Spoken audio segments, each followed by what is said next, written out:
for your best in broadcast journalism. As a public broadcaster, we believe in giving out objective stories.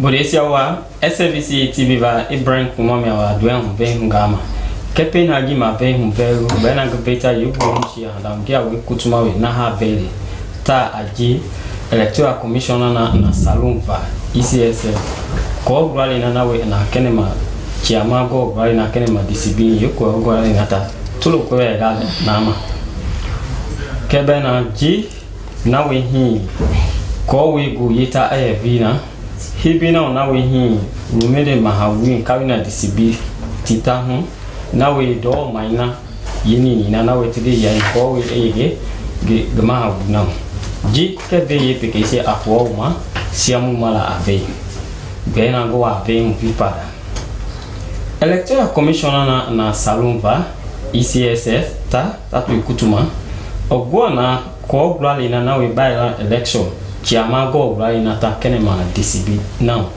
we ko right na ta tulo ko ya na ma be ke fa lo na we ji na ta high court ko we yendi na ta bit dal kuma pada to ECS ta na we hi ye ko right legita to ya melo na to de hi ko we tu gbe yin ana we hi ti mu na we e wo na hi na we Kenema district Chiama council na va na we ko we hindi na sha vi to go to pet dal kuma vi pada jugo lo hindi hin West Africa Youth Network na we ye hun patinata Don Bosco tigbe na Freetown Saloma tugwa na to hun batega kini la kuma ko we civil peace service hun batina hin na we ko we buye ke hibele tapi hibisian to tu ngwelo na yi ngate ji ko we tu ton fa we na sia na we aye hi hebe sawaga na we western area rural DCB ko we ye hende na cha bit dal ko na we go ye ke hibele aye dura to tuturo na ye komedi ji agbi mabla ate na we ti hebe na chian ti pe ti hi rona go to go na we fu ya na we ti dey ba ye fu na tutima International Peace Day na we go ya bui ko we tun gbe yin te dalo kuma na we tun ga tin mo le ko lo go ye ke higbele tabi aye hibisian to ji ko lo ahun ji hin chiana ti ko na phone na ni ma na we hin ko bra le aye na we do my ko bra le PC by Fonti tambai ye fili gita na we biado rumene ma win kawine sibitan ye ko grali nata na we ye do ma ni nata ke gigina sia na we kugoela apega ma nata yawo atotu ya gigina sia yela to te pero na ye komeju agbe hamba nda hende na sia na we ye ni hi ye ko grali na guyu hende na sia ke na pa me lo ye ko grali nata ye ma nata ya gugbe ai ye hina sia to ye ma wina na we hi kawina ma wina disibita ye do ma ni nata tugwa na to ma guna na we hi ye nu bina sia ma ye hi bina sia what na we to call ba December 2020 na we oti do ma ye hi bina to numu ya na we hi gegemo ya agie na we baga ndi sia ma ti pete ye komina na we hi PC by Fonti tambai na we ye filigita tigma guna na gubu de sia ma ye ma na ko we e gigi ototo na ye gila ye hebi na sia to jigo lo hu ji hi tia na ko we gu ye tabi e na hi funigi chia na we tukpo hen nyamu nesia boima tutuma akushi tugwa na tugwo vega na tiba na we hi fuira ta hi ye kele mavui ma tutuma last day revival movement na we hi tugwo ve ye funigi chia ba we do na we takpo hen chia ko we ye po hen nyamu chia tukpo ma kushi dita na we hi tugwo tugbema to te pelo na ye komidu ke ye go ve gomilita hi ko lo tuto hi na we hi je afuni gi ati salon de dubla ati ko lo tuto hi ke po hen nyam boli na tabi e bi hi na we hi tele bun di chia ba ko lo itbe ma tele bun di chia ya bi o la lo kuma bi para doya to ye hu ba te gi hi numu ya na we tetima amnata ufanata tugulo na tugu fubuna tetima na we ku hengi sia bola to ye na faye gi na we hin tu pia na go hin tegene mole anda putuga ko we ebe buhema ye ko lo hu gi hin ko we ka hwa de sia vi na vi hebi siam jana na we hin medical student association ba tugwa na tu fu ya na we hin ngate ya tadalo kuma tutuma America festival miado bank complex or wine video salon table to ye ngate jihin tubero na jiama na we hin International Federation of Medical Student Association ba na we hin ye fu gita bi ko we tagu tu funigi sia tene mole ko we bu hen ji sia mana we ta bo yin ko lo ye bu hen yam ji sia tugbe ma to awati na ti ya do ye hu bate jiba ti handa butuga na we hin ti de lo kuma ko we bu hen yam ji sia na we hin de ke ga kini hin jia na we hin ko bu bla ti ka bo de sia ba na we hin ti bete ye na ko we ye de ji sia bi ti butu da kuma na we he gbele ka direct abi e do to ti amiro na ti de hin ke fuiji na we hin ye hu bate jita ke na anda hin tu guma vi te da kuma na we a na fayaga ko we hin funigi chia tele bon de chia sia vi ogo ola kuma vi para doe to numu ya na we hin president abie Salon Medical Student Association ba Benjamin Kroma tabelo ye pelo ye kumedu daga kini la kuma na we hin na faye jisia na we hin ye kumedu tu ya ni kolo tuto ki ye ji na we hin kuni ji chia tele bun de chia ji ogo ala kuma bi para duen kolo hi bele ke di le bodesia jimi ha vele go fula uma kape na ga yali na chana me ogbe ma kumima na ha beta ye ku hinki ale bi ha mu la ukata ajihi electoral commissioner na salumpa na we ko brali na chiamango brali na Kenema disibi ye ko brali na troko we gana ma to dia na we hi go ve ni tu hui na kolo tuto hi mahina na we rumeda ma rin kana disibi do ma ko brala ni na hi na we otia do ma ko we ototo abi ye gi la ye hebisia Bodisia jimi ha bele gufula uma uboma Slbc Tv ba Ibrahim kumomi adwe mbe hunga ya moro wati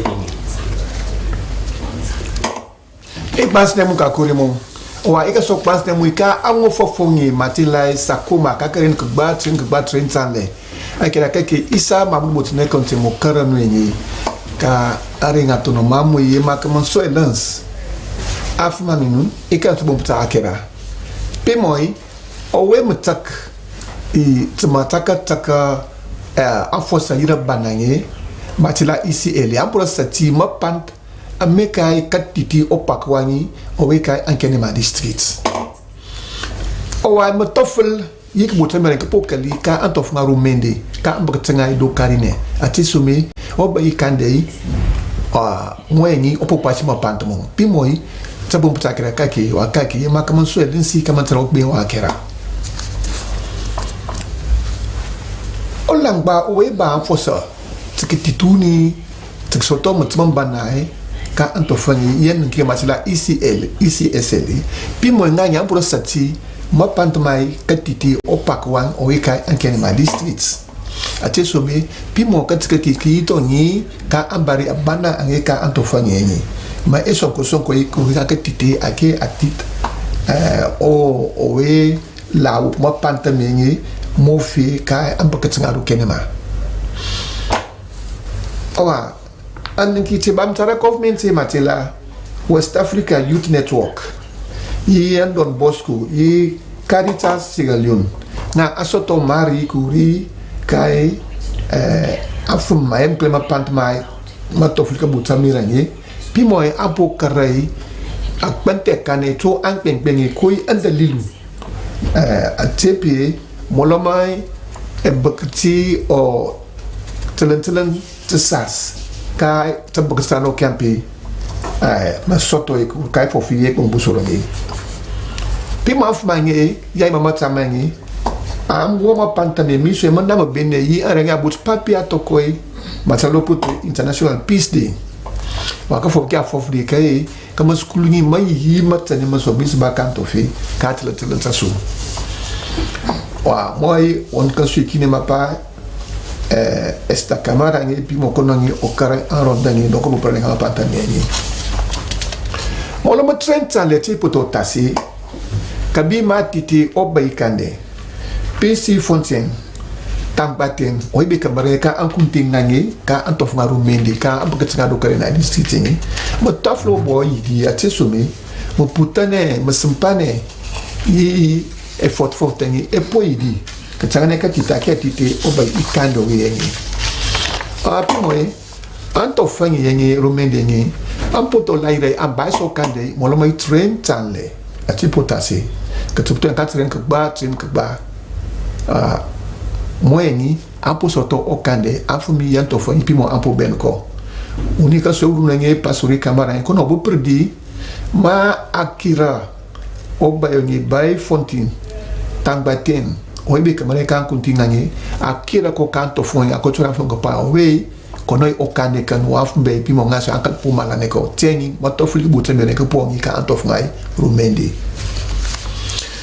tsekamar kamaura affect amoto putiana kurukai di malindneo mamuno ma smoke neo tagbite angie dieles matila kush yi mal sai mam kare ye de lomoteni aninke tiban sama konsi matila last days revival movement angie pimoi afwa mbom asali kai da Christian nani ngamok fof i asali kan afmangi kuruma saba olaftinga kama sinkar mai mai kurka kwasi edel selesengi kama kalkaranga yap kalsoyi aye manin ken kama ure afam afetangi kaits ya to pit bana do edeme po sompanga manko de butan kotne yatri aka sokalangai ka e bon shoinga kaka fofa ke fofi ke pai kayen kamle ke beti ke tmo bolir komi Sierra Leone Medical Students Association pimo ampo tonkla mo pane ame mai kai do bank complex kano camp o angangi ketangane International Federation Medical Students Association magwani mi ayo mai ni so kalgo sokta fo mire salata EDLC mamunsu maliline o masmok no ketonka afeta motopotenai ama bani mingi makarai afeta ngi pimwengi apunda pune ke petika mapant mara bulumba takaramre mapani mi kam ka sokarai abulumba angi maramre kur ok paske karamar maramre ngambe andiri kama pani men dunga so bakri tsare koi kacarakang kacangane kangan karamar kangan ake apu fitri wa president weka Sierra Leone Medical Association pa Benjamin Kurmani kono ka telma kon ko pomo bani mengi o ma fino ti so mi ka so tsakai afeti anye imaki na abulumba ki mak fitri ba pantam ngani afaminu before me pomo kera pi motika so karani okme wa kera iboy te kanum tsaka panu enyi anninki yi we mutsak tabana ita fosa ima pa ICS le pimo la si ampo sati ma pant ma katiti opa kwa ngoika ankene mani sit kitangane mo tinde ngami des ko moyengi Awa, matoful ika botan ko pokali ka antof nga humenge.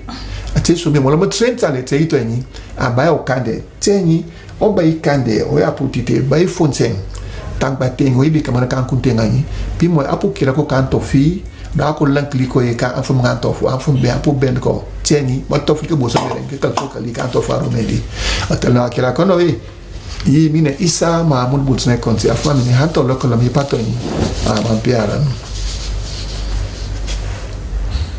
Maser makata sumoita ga sabisi agnes du bature na bena sistema ser mama bagar go hinti mena tepe bagar enta gande kagi upa one tebeni baga utigi gon ko kwegen ko mine bocho go hinti baga utigi go bine banya on ba kasulo ka Kenema awa matebe mena du tege ga bompio do mepindeo na rumende ka lokori o ga karinyo baga mao manda ukanda go yatinde bindego kudomo ende batanene tanang lelieta no wali kama umande sesi banya wali beni mama beni ba na kinkene kage ya Agnes Tubatsuri upaune tebeni mbaga utigi hon kakwegen kokomba ECSL au proto troy binde tepe bado mana bigo hiti boitogo kutigi go binde baba umba u kaslo ka ufenko ga Kenema awaomba babi kini sogo hukatogo basi ngate ho ba hubeti tua kana bine konkoi bine tepe ba doma na beni basia ki banga inogoi ba tepo ba doma na be atema do ba tito sanu kutigi wa kasulo nka Kenema kumba nyoba akpodo kende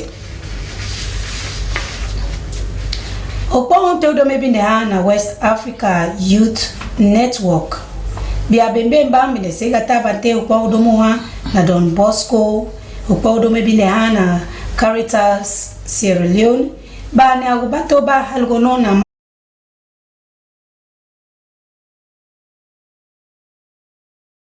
butuni mamamba emende ko desesi bani awali menebe konsi mogo kabika nina uga 2020 kena etondende ba hukanda hankene kere ogon kama uma ndenda baseswa kana me andi bindege de foma bano na matebe na meni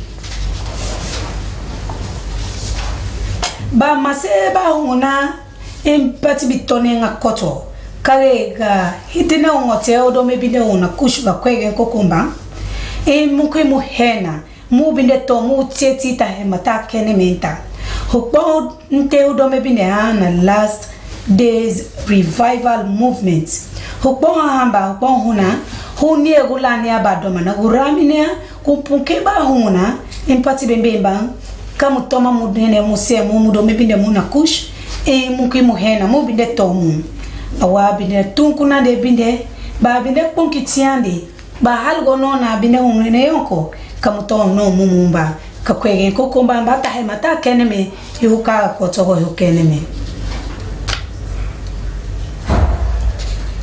ka bagade honte uyati binde badoma na hopeto koto bebe na ba tutoga tinti ka be obega batala onete beni baga hopeto koto ha uga karani be bakarande ni bembi tani matani maga puya ha ma ka kwegen kokomba awa bine simogo malogo mamamba ba no na bine ni ema itogo imba ni ebia wagamba ba bibe koto bana matime maga hopeto koto omo maga kwegen kokomba peti impati bitone na koto kabia bembe bang bitun kuna de binde be ka do me binde na bank complex la kempu do kage binde tepe ba do mana babia on binde unia na tema de baga tun kuna de bitone me ba bibega koto ba nombe ni baga hopeto koto na uniye musisi intona ni kwegen kokomba awaga nina hambang maito ma simo go binde ma binde tepe ba do ma na ba bunkitiande biaga muko mupo musisi intona kakwege kokomba benti muko mu binde tomu musisi nambaraga nkoto na Kenema baya hao nko wa do me binde hana Sierra Leone Medical Students Association bin otonde in Benjamin Kuruma inde de tenginwe bia ba bi ke penkitiande ganebe ba no munahang ba temandi binde ba saga tabante ba no na binde bunkitiande bia Tena pe maseriman kerebe lenka ki kombina tipita pageden tagende kagi. Bo hone te beni ba ko tigi go ka kwegen ko ga salon minde boy togo hintin ba beni ba ko tigi go ga Kenema go ba o kansilo ba bakbodo kende tigi go kansilo an kun Salon Broadcasting Corporation television news. This not the use with Nita in the corner, but we have you na the videos them first. Electoral Commission don't tap the election na Kenema district to na the by-election, and peace don't come back now when the chiefdom carrying the district as the new paramount chiefdom taking place na the community. Now for the use proper one. The Electoral Commission for Salon, which has been called ECSL, don't tap the by-election for Chairman Kenema District Council as then they wait for a waiting to come out from the matter na the High Court inside Salon. This decision also ECSL been taken for sake of some confusion been get for happen during the term where the chairman of the district council, Kenema District Council, been died. The West African Youth Network we get for do with Don Bosco and Caritas with support we then get from Civil Peace Service. Don't do waiting them fair not say they make confusion being a 3 community them inside Western area rural district. The community meeting where them be all and for so member the International Peace Day with the team cultivating a culture of peace in a local community. For the past 4 years from where the election for PC by Fonti Tabati II now remain the chiefdom carrying a district been done all, the paramount chief not be able for take in leadership. Now the chiefdom for sake of some confusion will be happening inside the last paramount chieftaincy election. The chiefdom inside carrying a district we don't deal without paramount chief for over 4 years from December 2020. They not get person for their lead there. For help young people the way they take push for making them tap and other kind danger drug the way they take. Last day's revival movement now one spiritual church we believe say when they pray people the way they take push then go change and turn responsible salon person them and then decide for put on prayer and counseling for sake of people them way they take push. This movie also been come for pull them come out in a treat and take them go back in them community as they will use that one day for clean the country. With the team we na held over high the Salon Medical Students Association we na Slmsa do all the medical festival na bank complex inside Freetown. Then Duam and partner with International Federation for Medical Students Association and Festival and for make sure say proper capacity day for seka them bad drug they are so young people then they take. This meeting also been gather plenty big medical professional them and them medical professional they also them pull them from different branch and the medical field them where them go help for give capacity message to students them for make them know more but people them we not keep well with the aid. This year festival so it take different turn outside them in show and film where they show where people that they take drug waiting can happen to them and medical students now I mean show that film day to the people I mean Kuruma talk to the people them we been there now this festival say they do that festival day for make them go able to build the confidence of the students them where they among them and the one main reason that one they will make them in from the organization. For don't they use me again at the big use they want them more. The chapter so we meet back tomorrow.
no go ever sweet without that thing what we call love. Now that make Love Factor a very good program where any big person can look and enjoy. Now the kind program we for spend time for watch. Now the kind program we for spend time for sit down for look. And this program it made around land format and I wonder you say for life. The Love Factor show is about family, love, counseling, relationship. We say we dey build and maintain relationship. This is a program we say we dey counsel you for let you know how for deal with your partner, let you know how for settle disputes between you and your heart to heart. well, you do hear it for yourself. join the Love Factor team every Sunday, 10 p.m.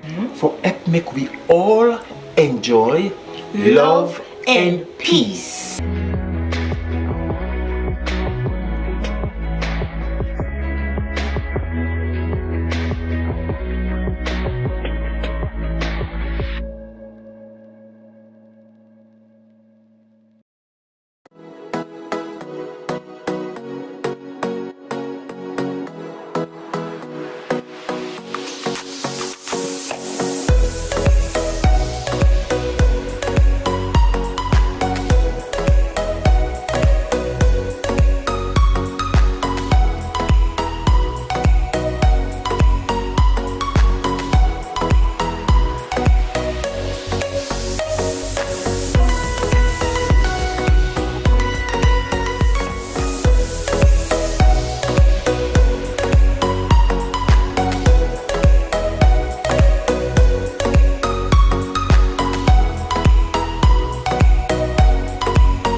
Are you tired of watching or listening to uninteresting television channels? Then your worries have been addressed, as the SLBC Podium is the answer to your concern. The SLBC television show, The Podium, is one of the programs you can't afford to miss as a guest or a viewer. Oh yes, Podium is a show where the mighty and the low will like to sit, because it is a trusted medium to channel your views, concerns and aspirations for Sierra Leone and other happenings around the globe. Podium is where you get breaking news, because everyone wants to talk to us. If you hear it on Podium, ask no further. Don't forget to join us every midday from Monday to Friday as we ask the hard questions that you otherwise will have asked to the newsmakers, the movers and shakers of events. Don't miss the opportunity to be part of Sierra Leone's topmost midday show, The Podium, where the agenda is set for others to follow. Thanks for watching. God bless you. Goodbye.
My name is Samuel Bangwa, a camera operator at SLBC. I always capture the scene you see on TV. So stay glued to the public broadcaster. My name is Samuel Kabia, a news anchor and sports producer at SLBC. Hello, I am Esther Mahisama, important presenter of SLBC Sport. I am Princess Gibson, executive producer, radio, gatekeeping, radio content, producer, public square, your program that brings you conversation on topical issues, and also presents our breakfast show, Good Morning Sierra Leone. Hello, my name is Daphne Zainab Kamara. I am a television producer at the SLBC. I also read the news on television and present the podium on television too. I also announce on radio. Stay tuned to the SLBC. Providing authentic information has been one of the pillars that SLBC relies on. I am Mohamed Simbiko Omar, a reporter who has developed insatiable appetite for human interest stories. Continue to stay with Sierra Leone Broadcasting Corporation for your best in broadcast journalism. As a public broadcaster, we believe in giving out objective stories, and your interest is our concern. I am Moses Sile Conte, a reporter at the Sierra Leone Broadcasting Corporation. Stay tuned.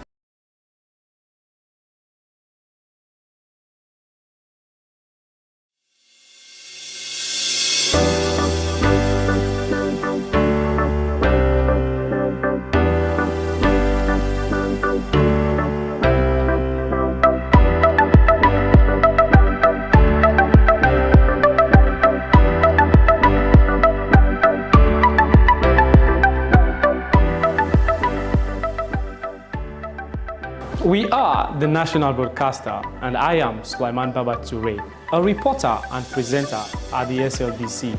Your voice, my voice. From the commercial department, I am Regina Bangura. You are watching SLBC. Your voice, my voice.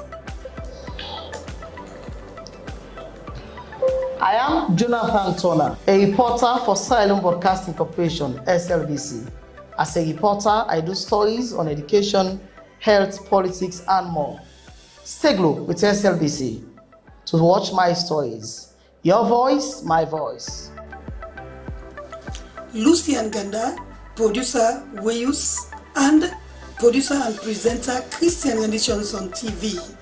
This is the SLBC. I am William Wise, presenter Wayus and also reporter at the SLBC, and this is the SLBC.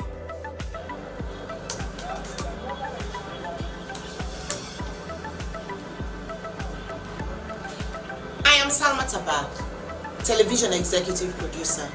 I produce programs on both radio and television. I'm a news anchor, a presenter, an announcer on radio. I enjoy what I do because I serve a public service broadcaster. It's a pleasure to work with the SLBC.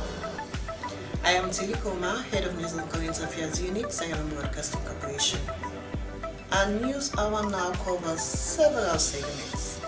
We have entertainment, business, weather, sports, ferry schedule, and human interest stories, not forgetting politics.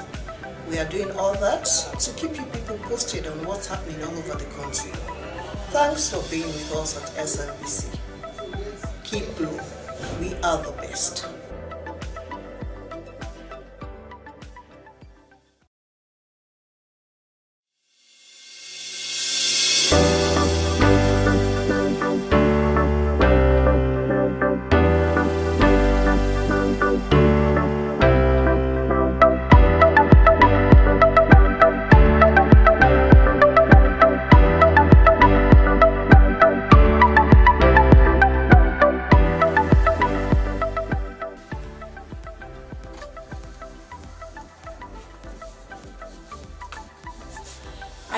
Fofana, a reporter, a presenter, and an anchor for the SLBC. I am Dennis Fraser, a reporter and presenter here at the Public Broadcaster, and this is the SLBC. Hi, I am Cynthia Kamara, a news anchor, a reporter, radio presenter, and announcer. I find pleasure in keeping you updated, and it's a pleasure. Hello everyone, I am Stella Frederica Bangura, a reporter and presenter at the Sierra Leone Broadcasting Corporation. Stay tuned all day, every day. Cheers. Hi everyone, I am Cecilia Alice Sise, a news anchor, radio and television reporter and presenter, and an announcer.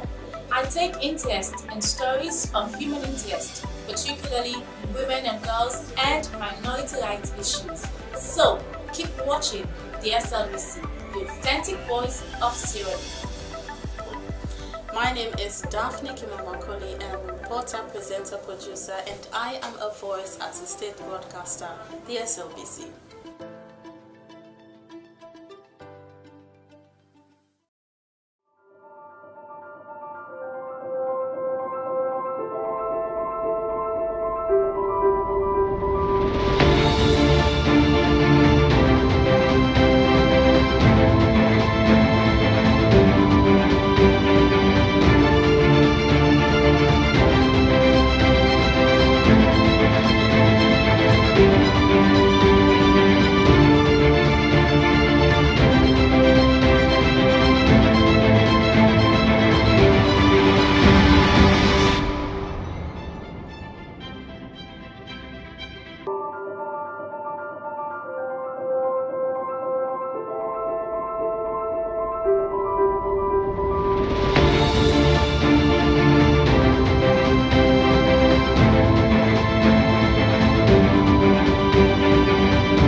Retirement, a time for rest, but not for the late President Amadou Kaba. In 1996, the former UN diplomat returned home ready for a new battle. Kaba chose politics. He led the Sierra Leone People's Party, the SLPP, in the first multi-party elections under the 1991 constitution. Sierra Leone was hopeful. Bad governance, corruption and war had torn the nation apart.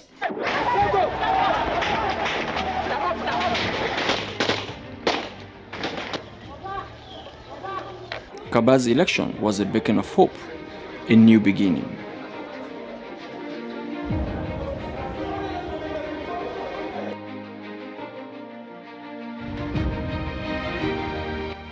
In March 1996, Kaba became the first Muslim president of Sierra Leone. His roots were diverse. His wife, a Christian. He was a unifying figure.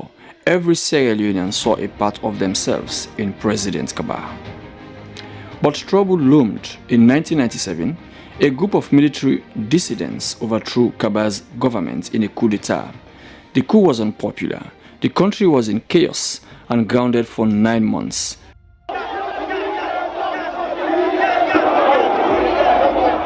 This is indeed what every African country has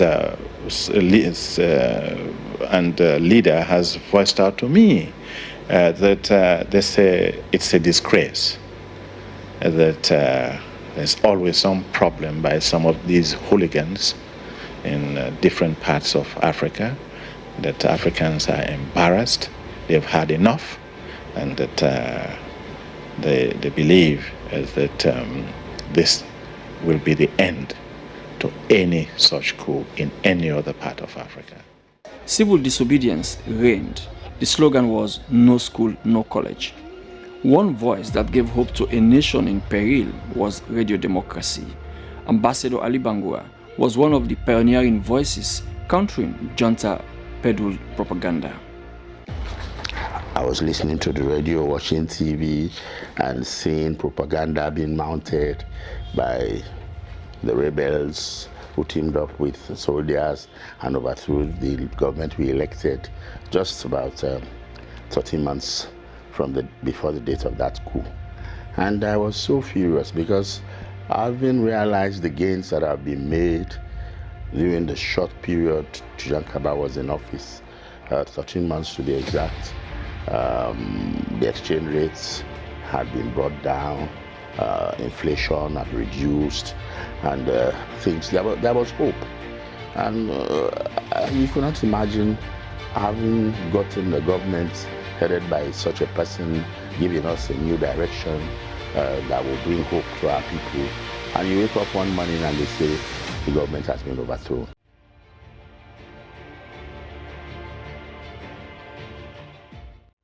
Democracy was restored in 1998. Ali Bangura became Minister of Trade. He saw Kaba's vision up close. And I worked very closely with him. And that is when I realized the sort of passion and love that he has to see that Sierra Leone moves in a trajectory that any progressive person will be proud of. Because I could remember several times in cabinets when cabinet papers would come and he would have reviewed them through his advisory council and had seen that this proposal being put forward to cabinet is one that has some ulterior motives. He would express his own views so passionately to the extent that you will see that it seems as if tears are flowing through his eyes. Will remain a tall, colossal figure in the history of our country because of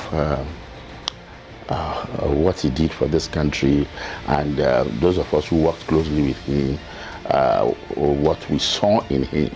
We saw in Tujan Kaba a leader who has great love for the people and the country.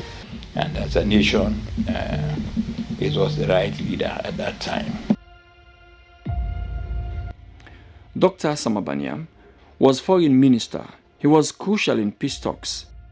He was at school. It was difficult to understand the man. He was never emotional. And when it all happened, especially when I flew up, I was detained by the AFRC, by the way, arrested in my surgery and detained, and even my hearing aids removed from my ears and put on the ground, and the illiterate dogs who call themselves soldiers sat on and said, now this is the take talk to Yankabana Conakry. So for a long time, we didn't have this kind of conversation unless I went very close to you.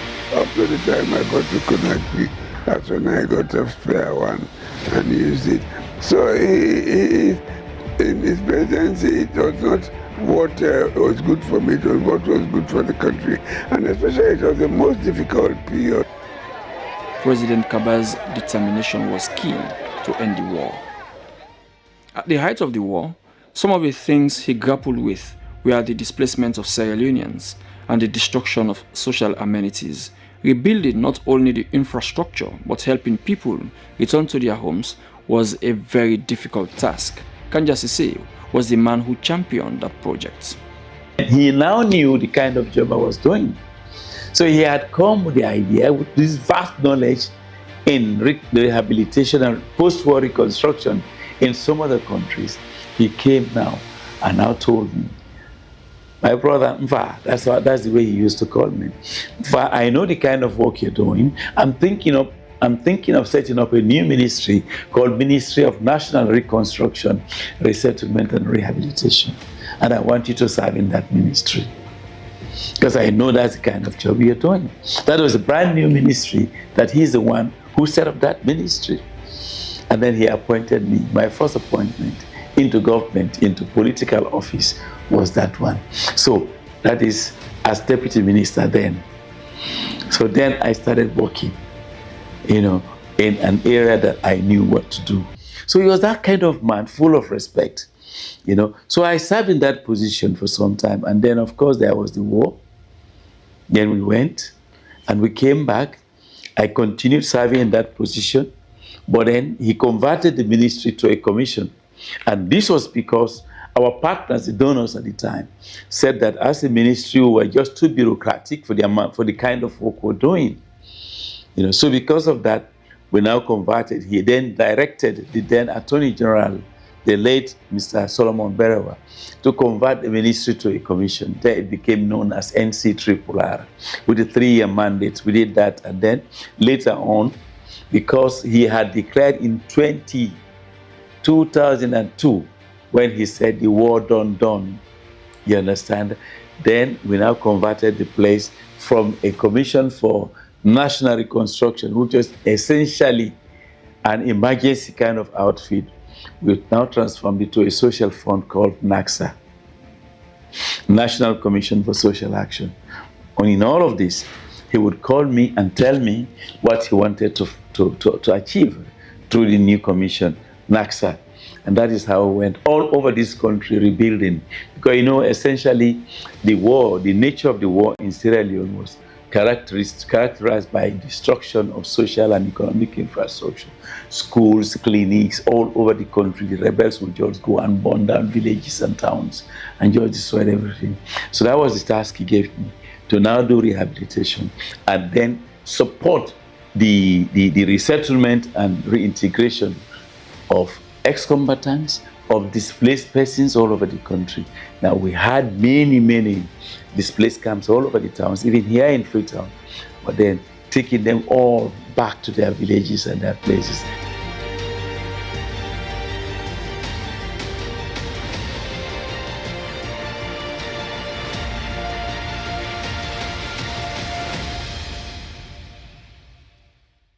He knew what he wanted from me.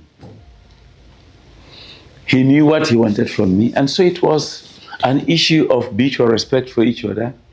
He would call me and tell me, this is what I want you to do. This is what I want you to do. This is what I want you to do. And I would do it. And like I said, it was a relationship of mutual respect. And then I would, at this time, maybe give one of the reasons why he succeeded.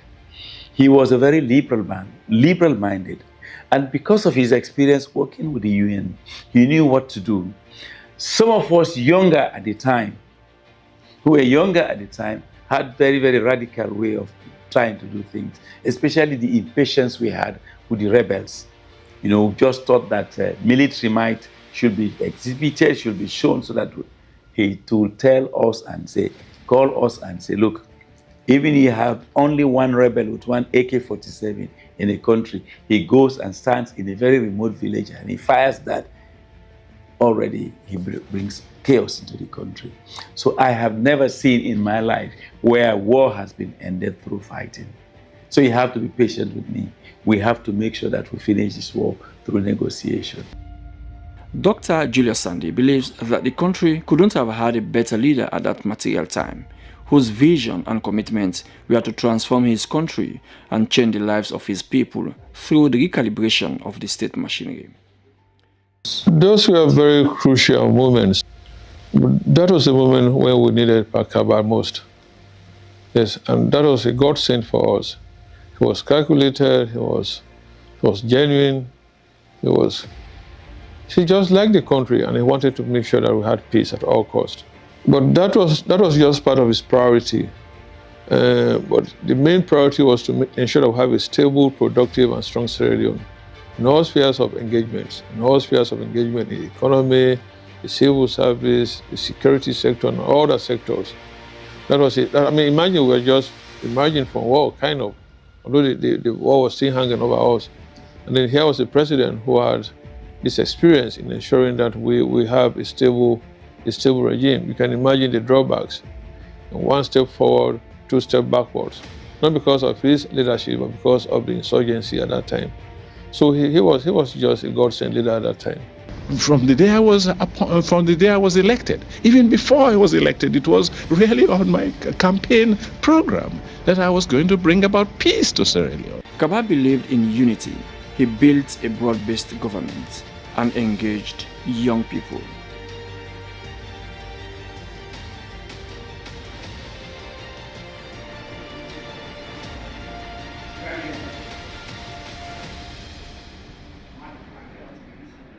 It's extremely memorable, and coming back from the UK as a war child myself, President Kaba was then our president. I came in contact with the late President Ahmad Tijan Kaba, may his soul rest in perfect peace, when I started at Campaign for Good Governance, but more importantly, as a student leader at Forbes College, because at that time, we interfaced, you know, with making sure the civil conflict came to an end, and equally so ushered in democracy.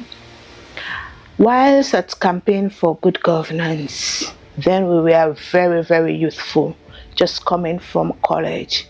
I could remember the late president is really a transformational leader. He fondly referred to us as them picking them.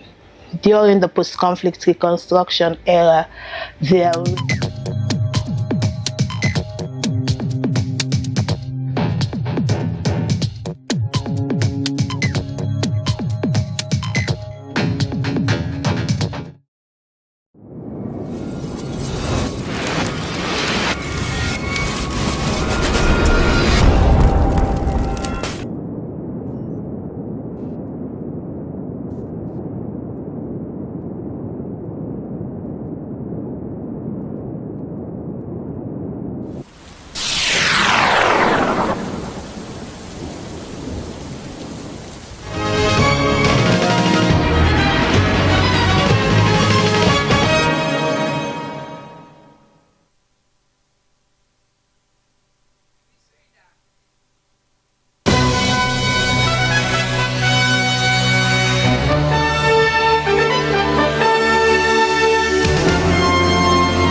It's Millie in Freetown. Good afternoon and welcome to the podium. Our quote for today is from Walt Disney, US animator, and it says, "Growing old is mandatory, but growing up is optional." Coming up in this edition of the podium, today is United Nations International Day of Older People to raise awareness of opportunities and challenges faced by aging populations. West Africa Youth Network, Don Bosco and Caritas, Sierra Leone, presents findings of root causes of violence in 3 communities in the Western Area Rural District. And these issues and more coming up in this edition of the podium. Be part of it. Send your messages to 030-073-719. 030-073-719. The program is a podium. My name is Daphne Zainab Kamara.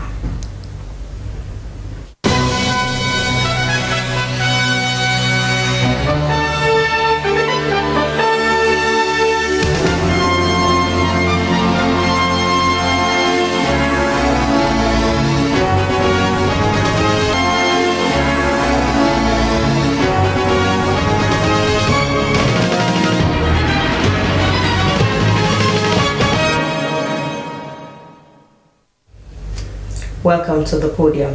First on the podium this afternoon, the West Africa Youth Network, Don Bosco and Caritas Sierra Leone, with support from Civil Peace Service, have presented findings of root causes of violence in 3 communities in the Western Area Rural District. The community stakeholders engagement was also in commemoration of the International Peace Day with the theme Cultivating a Culture of Peace in Local Communities. The engagement with stakeholders drawn from 3 communities, including Tombo, Waterloo, and Rokel, was to present findings gathered from the focus group discussions held early September on the root cause of violence in the communities. Well, in the studio to tell us more about this, we have a Programs Officer, West Africa Youth Network, Bemba Kamara. Good afternoon, Bemba. Welcome to the podium. Good afternoon, Ma, and thank you for having me. Let's take a look about the findings. What prompted these findings before we go to what you really found out? So here's the thing. We understand that for every society to grow, we need to be able to cultivate a culture of peace. And if we do not have peaceful societies in Sierra Leone, we cannot be able to foster development or even to enhance human rights or to cultivate a socio-political background in the country.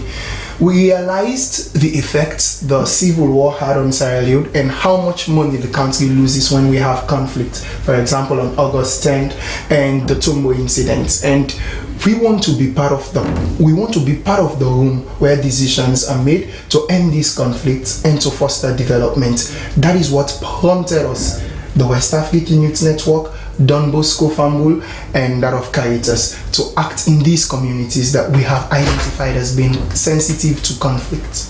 Okay, and now let's talk about the yardstick used in finding these findings. Alright, so the thing is, the technique that we used was getting answers from them through focus group discussions.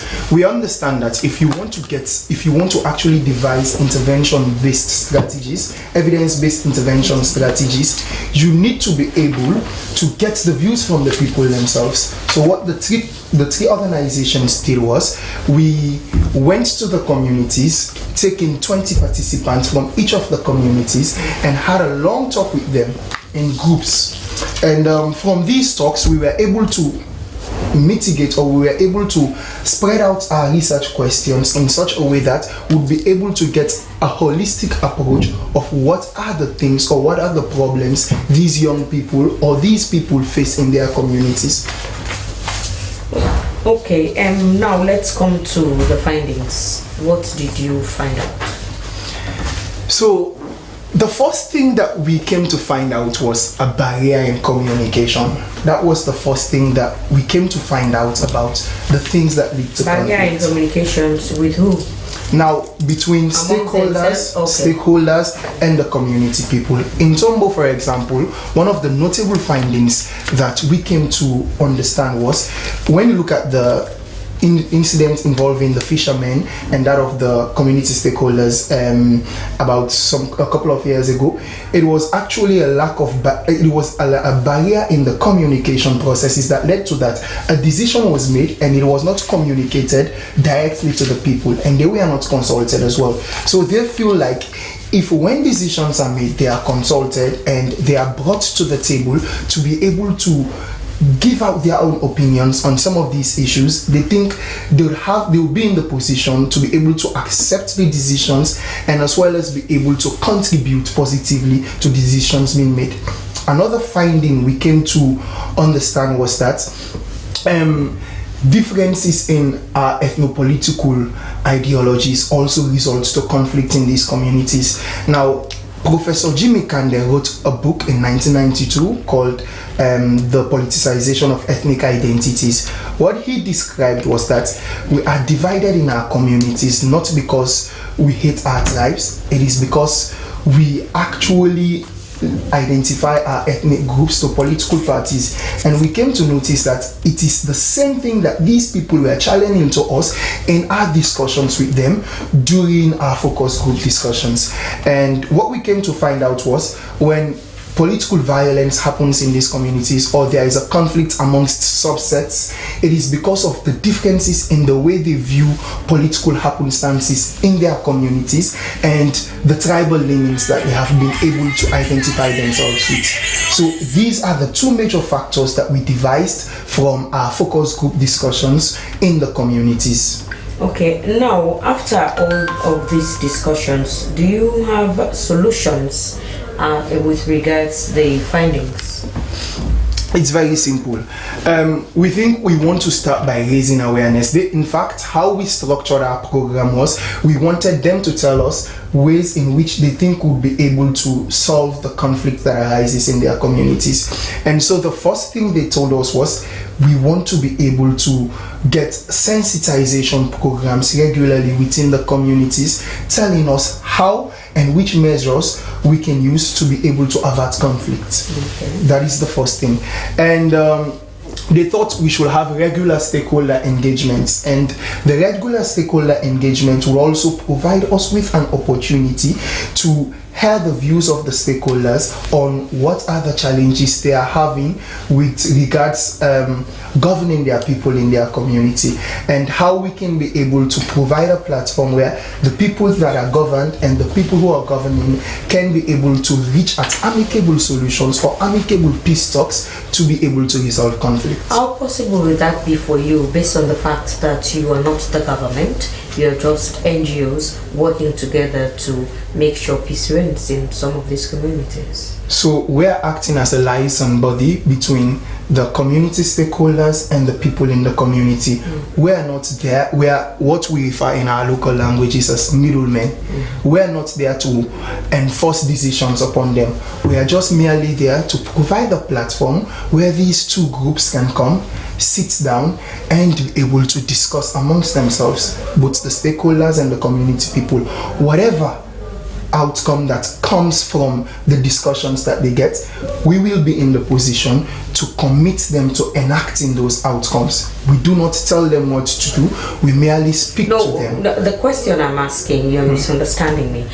They gave you the proffered solutions. They recommended what they needed for them to be peaceful. Okay. How would you be able to provide that?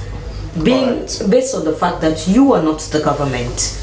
You are just NGOs working to harmonize, to get people together.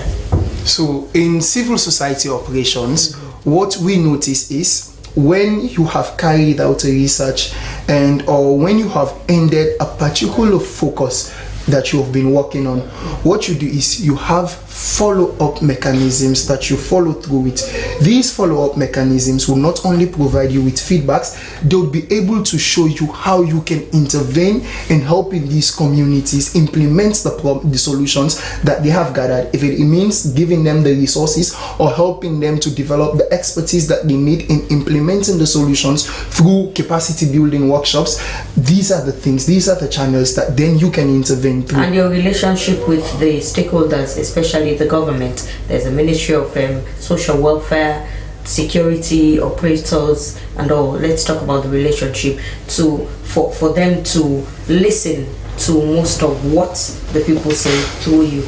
Okay, so on that note, what NGOs basically do is when they have projects, they establish a partnership with institutions, governmental institutions included, and these partnerships makes these governmental institutions or other set partners strategic partners. And when they become your strategic partner, you have already established a memorandum of understanding. So therefore, when there comes a time when you need their help or when you want to bring them to the table, say unakam, we want we bring developments in the country and we want it to be all-encompassing and inclusive, they'll be in the position to step in and to assist you. And that is such understandings that we have with strategic partners. We have set institutions we work with, such as the National Youth Commission, the Ministry of Youth Affairs, and you have people like Don Bosco working with Ministry of Social Welfare. So when you put all three, the expertise of all three of these organizations together and the networks that they have, bang, you have a jackpot. Okay, so now this engagement is for this. Do you think it's enough to achieve what you set out for? I think the engagement served as a very big step in helping these communities to solve or to resolve conflicts amicably using their own knowledge and their own expertise. And you see, the thing about implementing projects or the thing about implementing these objectives it's not about just completing the objective at the moment. How sustainable will the objective be? Will you know they for help them for doing 10 years from now, 20 years from now? Will they still have the expertise and the knowledge to resolve conflict when we are not there? When we are not there to organize programs such as Peace Day? That is what we bear in mind when we implement them. So that is why what exactly we did was we trained these people in resolving conflicts through non-violent mechanisms, helping them to understand and to get the tools and the knowledge base of resolving conflicts in their communities, so that they will be able to take up responsibilities in settling peace accords. Okay, so what was the level of cooperation in all of this? It was actually amazing. So when you look at our target groups for the focus group discussions, where we wanted 20 participants from each of the communities, they would be our sample size, and we collected their names to be our sample frame. And the sampling technique was understandable because we hoped that from the few we can get the knowledge of the general. And out of the 20 participants that we expected from each communities, we anticipated that, and we got full attendance from each of the three communities. And the knowledge base that they provided us with helped to make the process easier, so that when we came now to the stakeholders engagement, in which we brought all three of the communities together to be able to commit themselves to resolving the conflicts, we saw a massive turnout as well, and we were impressed with the cooperation. Okay, thank you very much. Programs Officer, West Africa Youth Network, Bimba Kamara. Well, for another issue this afternoon, each year on the 1st of October, people across the world observe United Nations International Day of Older People to raise awareness of opportunities and challenges faced by aging populations, and also to mobilize a wider community to address difficulties faced by these people. The day provides an opportunity to acknowledge the contribution, wisdom, dignity, and needs of the senior citizens, and to rededicate efforts to strengthen care and support systems that honor the dignity of older persons and caregivers. The theme for this year's commemoration is Aging with Dignity: the importance of strengthening care and supporting systems for older people worldwide. Well, in the studio we have the Director of Healthcare for the Aged, Sheku A. Kaba. Good afternoon, sir. Yeah, good afternoon. Thank you. Now let's talk about, first of all, before we come to the day, let's talk about the work your organization does with regards to the health of the aged. Yeah. What we do actually is we offer free medical services to aged people in slums and hard-to-reach communities in Freetown and outside Freetown. Okay. So how do you go about that? we do outreach programs. Like for Freetown, we have identified like few communities that we visit every Sunday, and for the provinces we allocate days in the month we take and then go to the provinces to identify people that are actually living in hard to reach areas. Then so you have medical personnel who look after the needs of these people? Sure, yes. Okay, so let's talk about what they treat. Most times, let's talk about what are the ailments that affects the aged. When we go there, what we find out is that most of the aged people, they suffer from high blood pressure, diabetes, and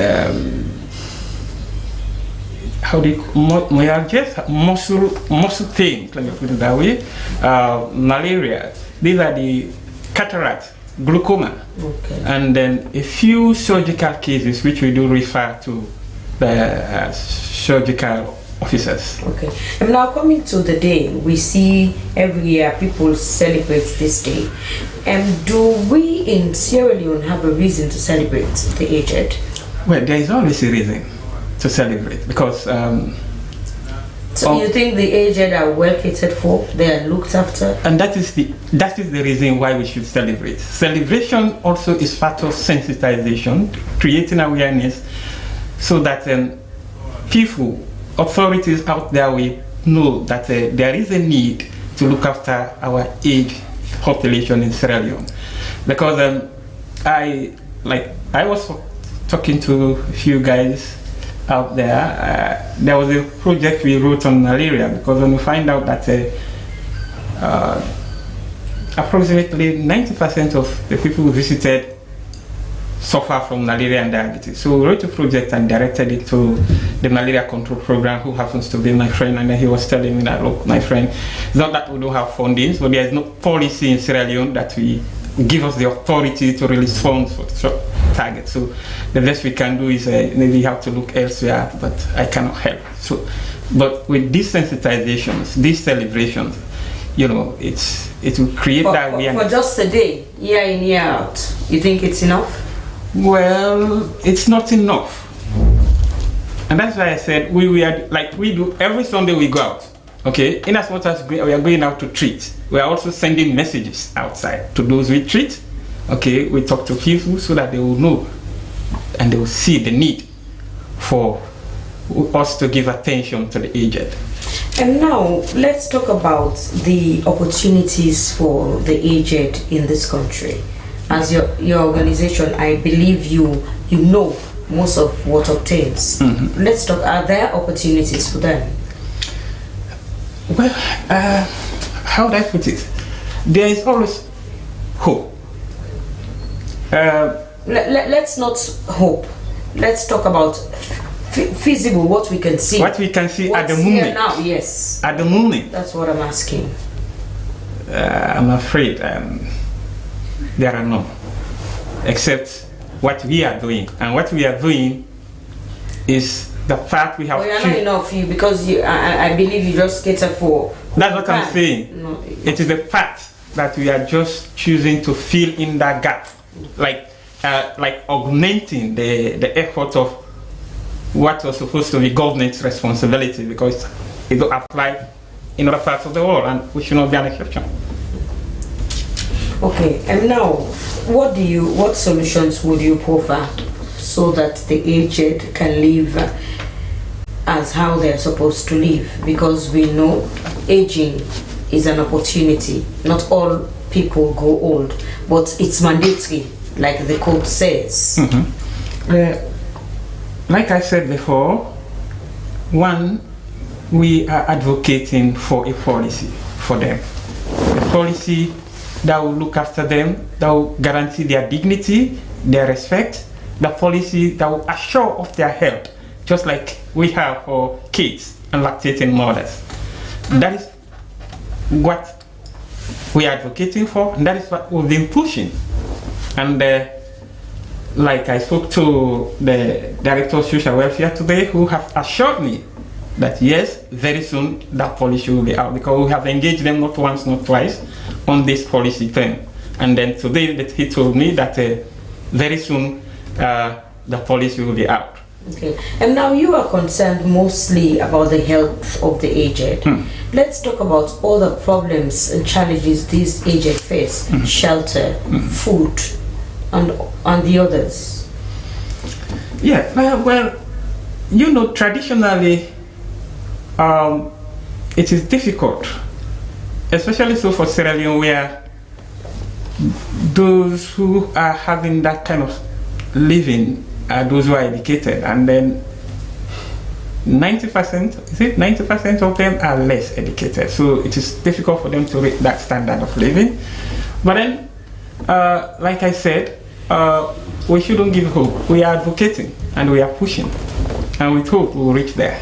So let's talk about the collaboration between you, your agency, this your NGO, and the people involved in the government.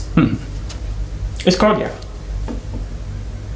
It's cordial. It's just that there are times. So do they support what you do? Do they help out? They give medical supplies? No. They give us listening ears. They listen to our programs. So for how long have you been in existence? Since 2016. We've been in existence since 2016, and to date. And you are satisfied with what you do? For us. Even without the help?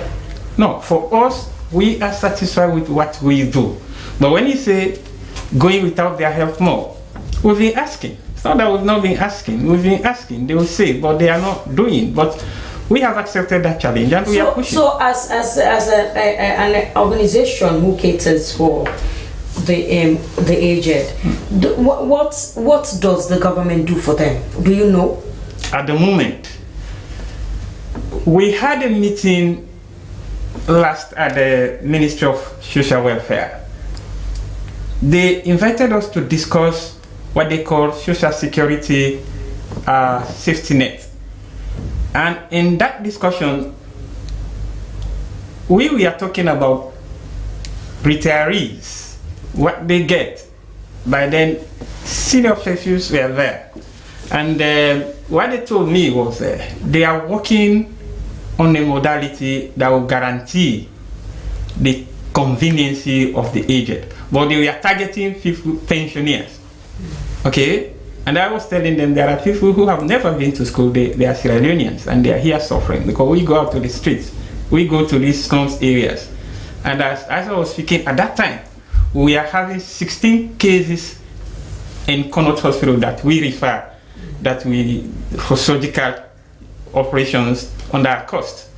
And 112 at Site Savers and Urban Center. Those are for cataract surgeries at our cost. So these are all people. So we are discussing with them. They were telling us that, okay, no problem, they appreciate what we are doing, but they are very soon the policy will come where we'll write our project to send it to them. Then they can go through it and see how best they can do to help. And also for those who don't have families, for the homeless, though, do you think the King George V is enough? That's very, because from what I hear, it's only for 40 inmates. That's very interesting. King George, there was a meeting we had at some quarters. I don't want to mention names here. When somebody said, from the Social Welfare Department, they said King George is a private entity, they cannot release funds for that. And then somebody was saying, okay, well, if it is a private entity, why are you bringing King George here? So the government does not have a home for the aged? That is what I need to understand at that time. Because all these years I was thinking King George was for the ministry, entity. Yes. But not until that day when a policy statement was given that it is a private entity. So we cannot talk about being enough because it can only cater for 14. We have visited there. We've been going there to treat them, in fact. It is not just the capacity. Okay. It is also the service they deliver. Sometimes we have to go in there and offer services. So it's just like a form of lodging and nothing more. Exactly. Okay, continue to stay with us in the program. He is the Director of Health Care for the Aged, Sheku A. Kaba. Well, before we go for a break, I'll just give you a teaser of what's up to come Next to come, Sierra Leone Association of Women in Journalism has ended their annual general meeting with the election directors that will run the affair with the election of directors that will run the affairs of the association for the next 3 years at the Bank of Sierra Leone Complex, King Tom. The executive president, Millicent Kago, was re-elected. The Sierra Leone Association of Women in Journalism has been in leadership struggle for some time now and has been in court over the holding of the AGM. Well, in the studio I have a member of the organization, Cecilia Alice. Good afternoon, Cecilia. Welcome to the podium. Good afternoon, Daphne, and thank you for having me. Well, you are here as a member, but I don't know if the questions that I'm about to pose to you, you have the capacity to respond to them. So I'll just start. Do you think this election, this AGM that the Slbc had, is legal? Yes, it is very legal. It was a court order that was given to the association following, of course, recent court issues that lasted for over a year. And when the court finally issued judgment, it was part of an order that the association should hold an annual general meeting on or before September 30, which we did yesterday. That meeting... Just hold on. But the set of people that had this AGM yesterday is the same set that others took to court. Of course. So how comes they are still in possession of being directors of Slbc when we know that there is a tussle, it's divided? There's no tussle because there's a court order. Those people are meant to also participate in the AGM. But were they reached? Yes, several engagements. They invited them into a WhatsApp forum to discuss plans of the AGM because, of course, most of them were members, not just members. For example, the lead person, Emma Thompson, was acting as a corporate secretary by then and all of that. So she was added, but all of them boycotted. They left the group immediately. They were added and all of that. So, but the AGM had to continue with or without them because it is a court order. So the executive proceeded to have the AGM, and also it was stated that we are supposed to have an election of new executive or directors, because what we had was an interim body when the organization was formed, when the association was formed, and so they have been in existence since then, and they planned to hold an AGM prior to the court case, but for some reason or the other they were postponing it, and the very person who took the matter to court or who started up all the saga was the person in charge of the AGM. She was the chairperson selected for the planning. Yema was the chairperson for the planning. For this AGM yesterday? The one that they were supposed to have before they had the issue. Okay. Yes, she was the chairperson with other committee members for the planning of the AGM. For some reason, they went dormant and things weren't happening before they took to social media on the allegations they made that took us to court. And so part of the order that was given to us by the court was to not just hold an AGM, but to also have an election, which we did. So let's talk about the elections. The who and who were participated. Okay, it was an open nomination process that we did. We had external body that came to organize the elections. We had the commissioner and other representatives in the committee that conducted the election. So what we did as per the procedures of an AGM, members will rise to nominate a member or anyone for any position that is announced, and if there is someone to second the motion, then the nomination stands, and then if there is none, it won't, and then if there is any opposition, somebody else will nominate another person. So in instances where we had two members nominated for a position, and then we go into an election. So for the presidency, who contested? Yes. Was it unopposed? No, it wasn't unopposed. The interim, the outgone interim executive president, Millicent Kagbo, was nominated, and another member, a regional member, in fact, was also nominated for the position by the name of Marianne, and we voted, and Millicent won by 34 votes.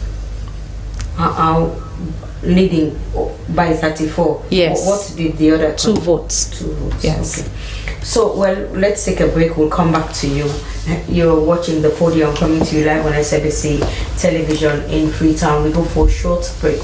When we come back, we continue with the Slbc discussion.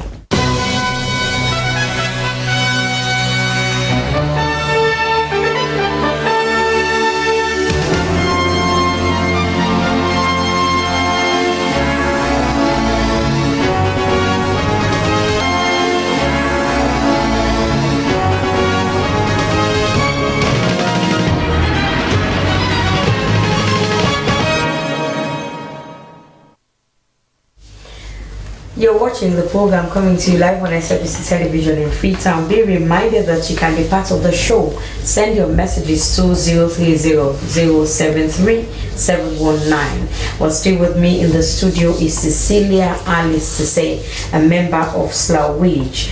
Cecilia, tell us, how was the AGM yesterday? To God be the glory. We thank God for a successful AGM, because we had members from all regions that came from their various regions to witness the AGM in Freetown at Bank Complex. So it was an exciting process for us as members, especially us, the younger journalists. For us, it was our first experience for an AGM for Slbc, being in an association for a couple of years without having that meeting. I mean, it was exciting for us. We also learned a lot on the process, and we saw that it was fair. Members had the opportunity, the platform to raise their emotions, and we made resolutions together as a team, and it's so beautiful seeing women coming together to stand all odds, even in the midst of all the previous saga in court and all of that, to still stand by the organization to hold the AGM. So it was successful, and we thank God. So you think this part of Slbc is the legal side? Yes, it is.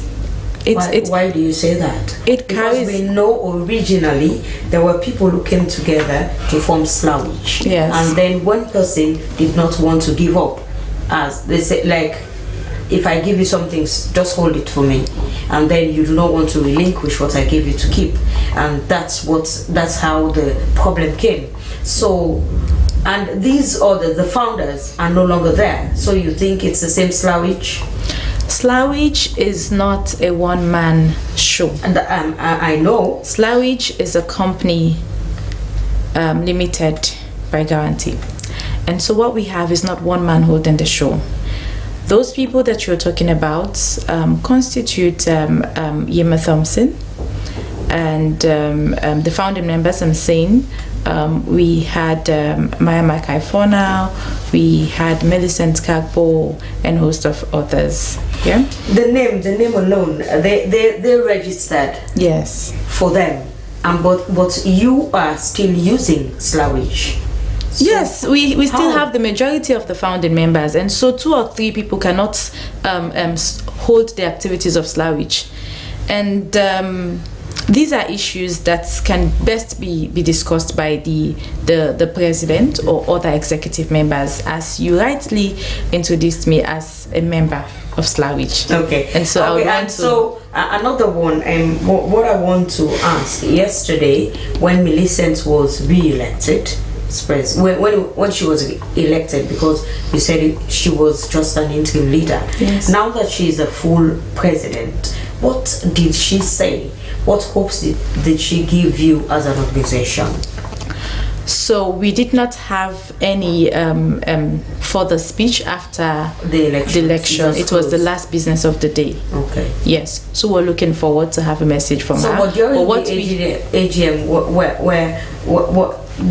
did nothing come up about bringing unity, especially to those who you think may have left? Of course, that was a major agenda, because our hands are open to welcoming them at any time. It's their association as well. If Slbc is their baby, as it were before, from the registration up to the moment when things were all fine, then they would know that a few things should not lead to leaving the organization. Rather, some things can be settled. And it was a resolution that all that happened between those who made the allegations to the interim executive will be they'll be investigated. There'll be a committee set up within the association to investigate the happenings of that incident. And so probably we look forward to not just investigating them, but bringing them on board. Our doors are open at any time if they want to still come. And now, as a member, let's talk about you personally. What made you stay amidst all the brouhaha, amidst all the allegations that this president now, during her time, was embezzling funds, misusing funds, and some of all the other allegations that were there? Thank you very much, Daphne, for that question. Personally, as a member, I have my own values. I have things that I stand for, and they cannot be easily changed by people. I am not raised, or my values are not backed on rebelling against a leader. And so when I came to Slbc, I met that executive functioning. Those people who rebelled were the same people who put those people in position, meaning they trusted the process. They trusted the process. And so the issues that were raised for me were not sufficient to rebel against the leader, because it was clearly stated when they founded the association that these people would be acting in the capacity. And as per the process of an association, an election can be held during an AGM. And at that time, there was no AGM. They had not organized any AGM, but plans were underway for an AGM. And so when the allegations came out about transparency, I didn't see accountability. I didn't see facts on that, because I'm a member, I live in that group, and things are open. The executive would, to say that it was a one-man thing was not factual to me, because I live in that group where the executive would throw opportunities to even us, the younger ones. They would throw it to us that we have this occasion, we need representatives who is available. So it's all about making yourself available, because the opportunities can be there, but if you do not show up, people cannot force you, we cannot drag you. You cannot force the horse. So it was about that. So I didn't see the conviction. I saw it as something that was particularly done for leadership gain and not for the general good of the membership. Okay, so what's your membership strength? I am just a member of Slbc. No, the number of people. Okay, Slbc have up to 100 members. All over the country? Yes. Okay. Well, thank you very much, Cecilia Alice Sise is a member of Slbc. They just had their annual general meeting and elected Millicent Capo as the executive president. Continue to stay with us in the program. Well, still with us in the studio, I have Bemba Kamara, the Programs Officer, West Africa Youth Network. And Bemba, as your organization and others collaborated to find solutions for peaceful coexistence amongst youths or people in these three communities, let's talk about future engagements you plan to do to make sure that what you started sustains. All right. Like I previously mentioned, we have sustainability plans that you put in place to ensure that any initiative that you reap now would be able to get results in the future, where the people will get ownership of the project in such a way that even when you're not around, they'll be able to re-implement the strategies they devised. And one of the things is to have regular feedback sessions from the people on how far they have gone in implementing the strategies that they devised with us. That is one. We have the project officers from each of the following organizations, that is Don Bosco, West African Youth Network, and Caritas, who have contact details of the people that they have the focus group discussions with, as well as the people who form part of the stakeholders engagement. And through the regular feedback sessions that we'll be having, we'll get to know their progress and how far they have gone in initiating the strategies they devised. Okay, so also we know that some of what happened in Tombo Waterloo had to do, apart from it's emanating from the communities, the security forces too, we know their high-handedness. So what plans do you have to liaise with them so that they and the community, their response to problems like this do not escalate or end up in fatalities? So like I said, you have strategic partnerships that you establish with institutions, and these strategic partners also have people they can contact within their networks. You understand? And if we are to capitalize on that unique strength that each of the partners that we have may bring to the table, there are measures in place, or there are possibilities to be able to tap into the strength of the Ministry of Internal Affairs or the Sierra Leone Police or just local police forces within those communities. And that is not all. When we were having the focus group discussions and when we brought stakeholders to the table, we were able to invite security forces as well. Okay. So being that they were part of the stakeholders engagement, they too gave us an assurance of being committed to our initiatives that we have devised unto the end. Okay. And also, apart from these three communities, do you have more other communities that you would engage? This one that we devised was particularly for the Peace Day event, and it had its focus on the three communities. But that does not mean, that does not mean that as individual organizations we are not working to prevent conflict in communities in Sierra Leone. As the West African Youth Network, for example, works with university communities to ensure that we reduce the level of violence in these universities using non-violent conflict resolution means. We've worked with about 7 universities in Freetown alone to ensure that we get not just the reasons behind the conflicts that they notice in their university settings, but also how we can help them to get the expertise to be able to resolve conflicts. I was a student leader at the University of Sierra Leone at Frabe College, and I have seen firsthand how violent conflicts can get and student unionism can get. As I told my friend the other day, the things that we witnessed on campus were deadlier than the battles between the gangs we had in Brookfields and the Any Day in the 2010s. So we understand the conflicts, and that is the strength of the West African Youth Network. We work with university settings. You have people like Don Bosco working with vulnerable groups in local communities in Freetown to ensure that they rescue them and promote peace education amongst them. So each of the partners have their own unique strengths, and they have the way they work around ensuring they resolve conflict in communities around Sierra Leone. Okay. And so far, the work you do in your organization, has it yielded positive results? Because even we know that the Frabe College, they had to put a hold on their elections because of what is happening year after year. When it's elections time, we see what happens. So change does not happen completely in one day or in 1 year. It is a periodic process. It happens time by time. Before I think about a year ago, a couple of years ago, 2 years ago actually, we had the University Peace Summit. It was this intervention strategy we designed that allowed the West African Youth Network to liaise and to collaborate with not just university stakeholders but students as well, to be able to develop plans to mitigate violence in their universities. Immediately after the university, some of the recommendations they made was, amongst them was moving from holding traditional methods of conducting elections to online systems. And immediately after the University Peace Summit, we saw the students taking it upon themselves, as well as the university stakeholders, to implement an online voting system. But the campaigns They do not campaign online. So that's the thing. That's where the problems are.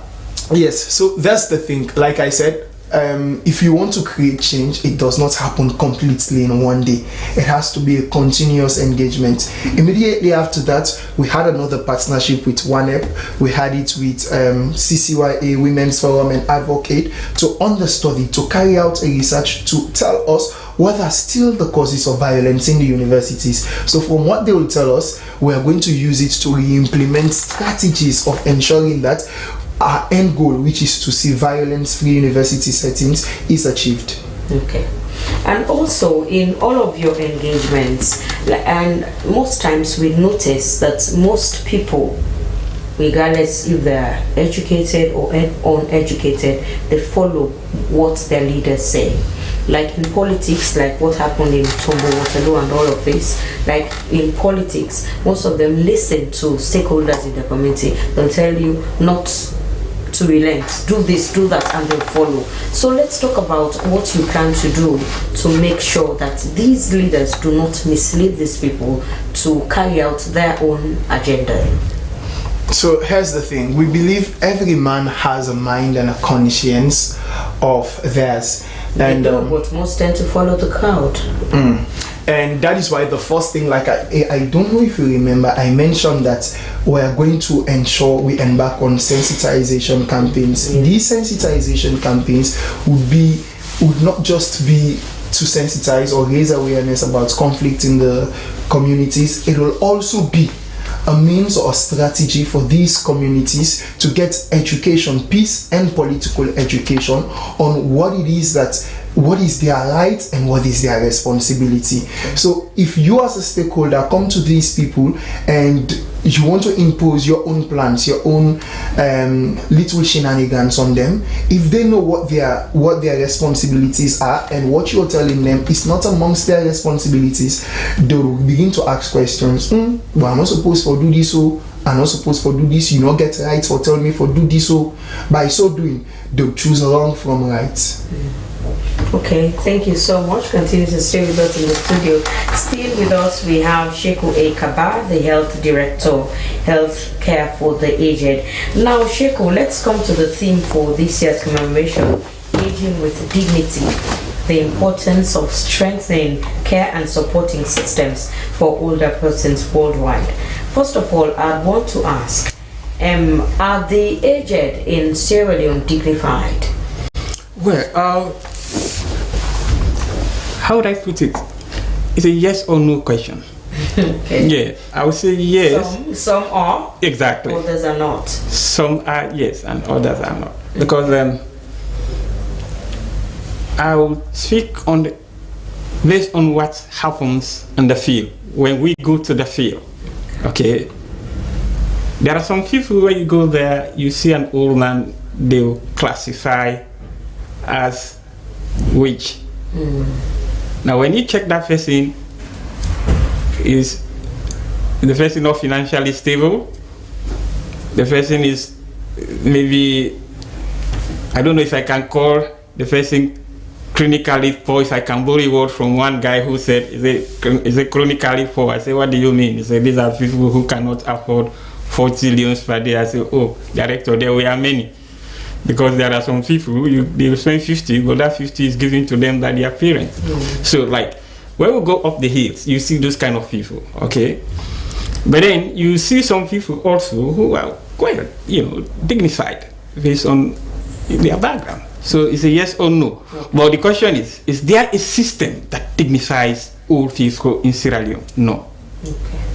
So the second part, the importance of strengthening care and supporting systems for older persons worldwide. Let's talk about recommendations, because we know you work with the aged. Yeah, well, like I said, we are pushing, but one of the recommendations is for there to be a policy that looks at, there must be a policy that will back up whatever recommendations that will be there. Okay. That policy is not there. That's the first stage, and that has been our focus since 2015. Okay. That is what we've been pushing for. So do you foresee a future? Oh, sure, yes. Like I said before. Yes. I have been assured that very soon. Why do you have this assurance? Because since 2015 you have been advocating. It's 2024 and you are still hoping. Yes, I am hoping because I have been. Have you seen steps being taken? That is what I am saying. Towards working. We have reviewed. We have reviewed some of the policies. We have reviewed certain. We have reviewed. How would I call it? NASIT is working on a policy that look after old people. Okay. They invited us. We went through it. Okay. Yes, there were concerns that were raised, and we are assured that they will work on it. So there is hope, and they even guaranteed me that by 2025 that the policy will be out. Okay. So today, how did your organization observe this day? Oh yes. It's colorful. What we did was we targeted 300 people in our office. We tried to do some, let's say, random tests. Okay, check their pressure, check their blood sugar, which is prevalent in old people and even young adults from 40 and above. Okay. And then sensitize them, give them T-shirts, cash, and just to let them feel belong. So in what you do, you just take random people and help them, or do you have a database of who you look after? Like when you've treated this person, are there follow-up cases? Oh sure, yes. We have a database, and then we target people from 45. Okay, because of communities to communities. There are certain communities we target 60 and above. Okay. But on community, you see them, they are very weak. So we bring down our target group. Okay, like as I'm speaking here, we have about 700 cases that we are trying to see how best we can help them. They are pending. These are cases we have reviewed. They need to be treated, let me put it that way. Okay, so they are there waiting. Okay. And in that data, you see that there are people who are below 60 years and we cannot leave them. We have to find a way how best that can help. So how do you treat them? Do you wait for them? Do they have to wait for you, or do they come to you when they are sick? Okay. What we do was, there are certain communities we give them because we don't have a short code. We'll buy phones for them. We'll give them, and they will give the field officers line that, look, in this community, if this so and so person is sick, okay, call this number. We'll discharge the field officer who will come and review the person. Okay, based on the result that the field officer will see, then we'll automatically send the person to a referral hospital if something that we cannot handle in our facility. Okay. Because So in essence, would I be right to say you look after them till death? Well, that is wise. Yes, that is our hope. That is what we are doing. So where do you get funding from? Oh, at the moment we contribute from our colleagues, members, and then we are still looking for funding like that. But we don't have any regular funding, no. Okay, well, thank you very much, and thank you so much to my guests. This is how Podium comes to an end for this afternoon. Thank you, Bimba Kamara from West Africa Youth Network, Sheku A. Kaba from Healthcare for the Aged, and Cecilia Alice Sise, member of Slbc. Well, before we end the program, I have this announcement from the SLBC. The Sierra Leone Broadcasting Corporation wishes to inform its customers and the general public that it is proud to introduce its SLBC e-business platform. This SLBC e-business platform now makes doing business much easier. You can now send your public announcements, TV, birthday, and obituary and adverts to the SLBC from your home or office. Just place a call or send the message to 034-835-419 or email commercial315@gmail.com. Sierra Leoneans living abroad can also do business with SLBC from their overseas home. Our commercial representatives are set to address your concerns and give you quality service Payment for SLBC e-business transactions can be done via mobile money transfer to 034-835-419. As the SLBC continues to rebrand, customers and the public are assured of efficient and quality service delivery. At SLBC, you can count on our professionalism. Well, the podium comes to an end. Before we end, the quote for today is from Walt Disney, US animator, and it says, "Going old is mandatory, but going up is optional." That's how we end the program for today. My producer has been Salma Taba. My name is Daphne Zainab Kamar. Stay tuned. The podium returns tomorrow with Ask Me Over. Good afternoon.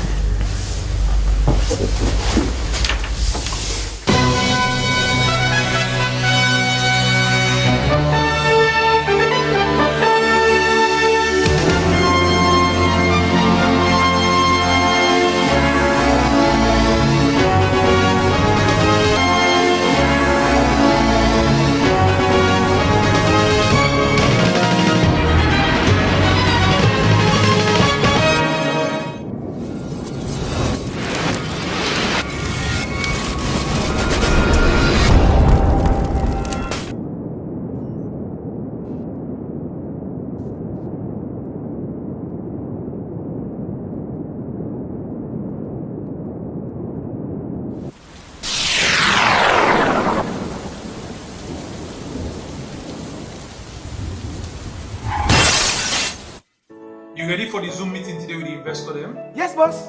I'm ready for the meeting today. And I don't download all the reports they sent to me on the internet. Make sure so you get super connection, because I don't want one problem during the meeting. Everything is okay. Everything is fine. Counting on you, even though we're not in the same office. I will be with you every step of the way.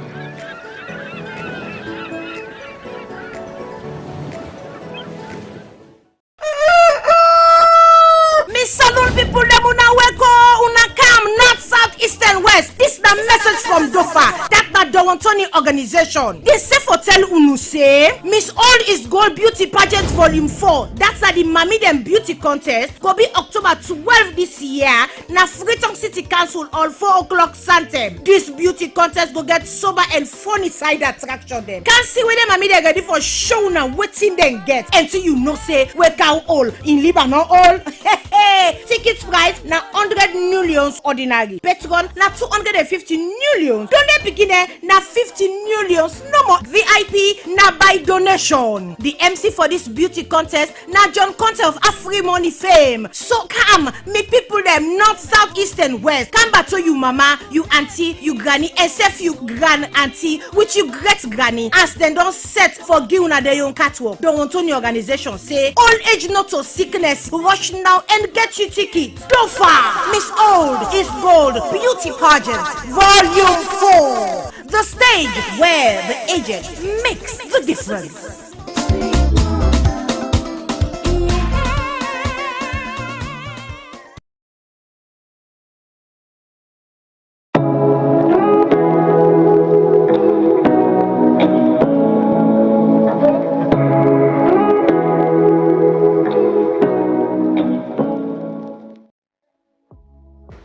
Life no go ever sweet without that thing what we call love. Now that make Love Factor a very good program where any big person can look and enjoy. Now the kind program we for spend time for watch. Now the kind program we for spend time for sit down for look. And this program it made I don't learn from and I wonder you say for life.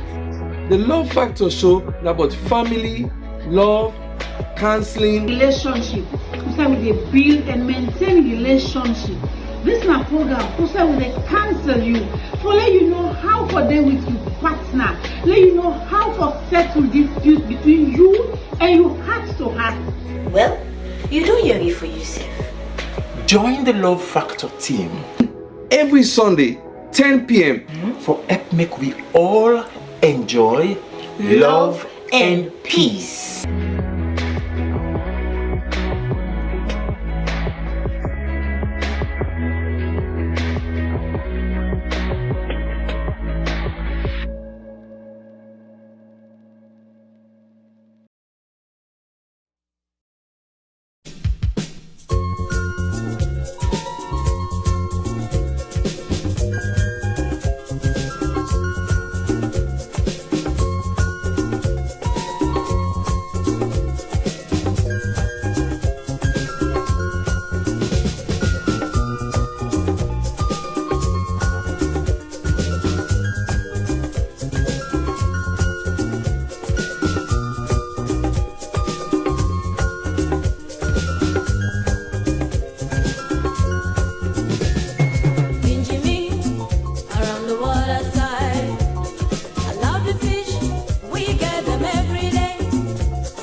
So many projects, reconstruction, rehabilitation processes going on, and it was always concerned about the youth perspective.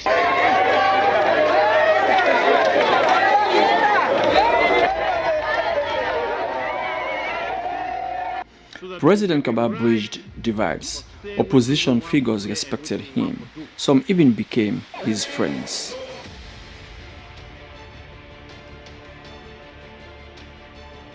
But I will confirm that I had a very good relationship with him.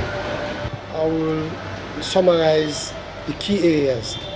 One that has to do with his love for peace, national unity, cohesion, and love for Sierra Leone. He was a patriot. He loved seeing Sierra Leoneans together, irrespective of their tribe, their region, their religion, even their status in society, whether you are educated or not, whether you're rich or poor. I'm sure that is why he kept his friendship. Even though he became president, his friends were those that were his friends. Long when he was going to school, the Fadludins and others, he did not change his friends in the past. He had people he worked with across the political spectrum. He had friends in the APC, friends in the SLPP, and even after the elections, he had friends in the PDP. There were other political parties then, you remember the late Temubanga and others.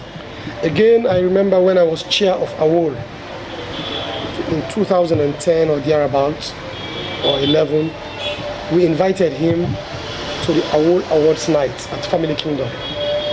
And he was to appear on stage with former President Koma.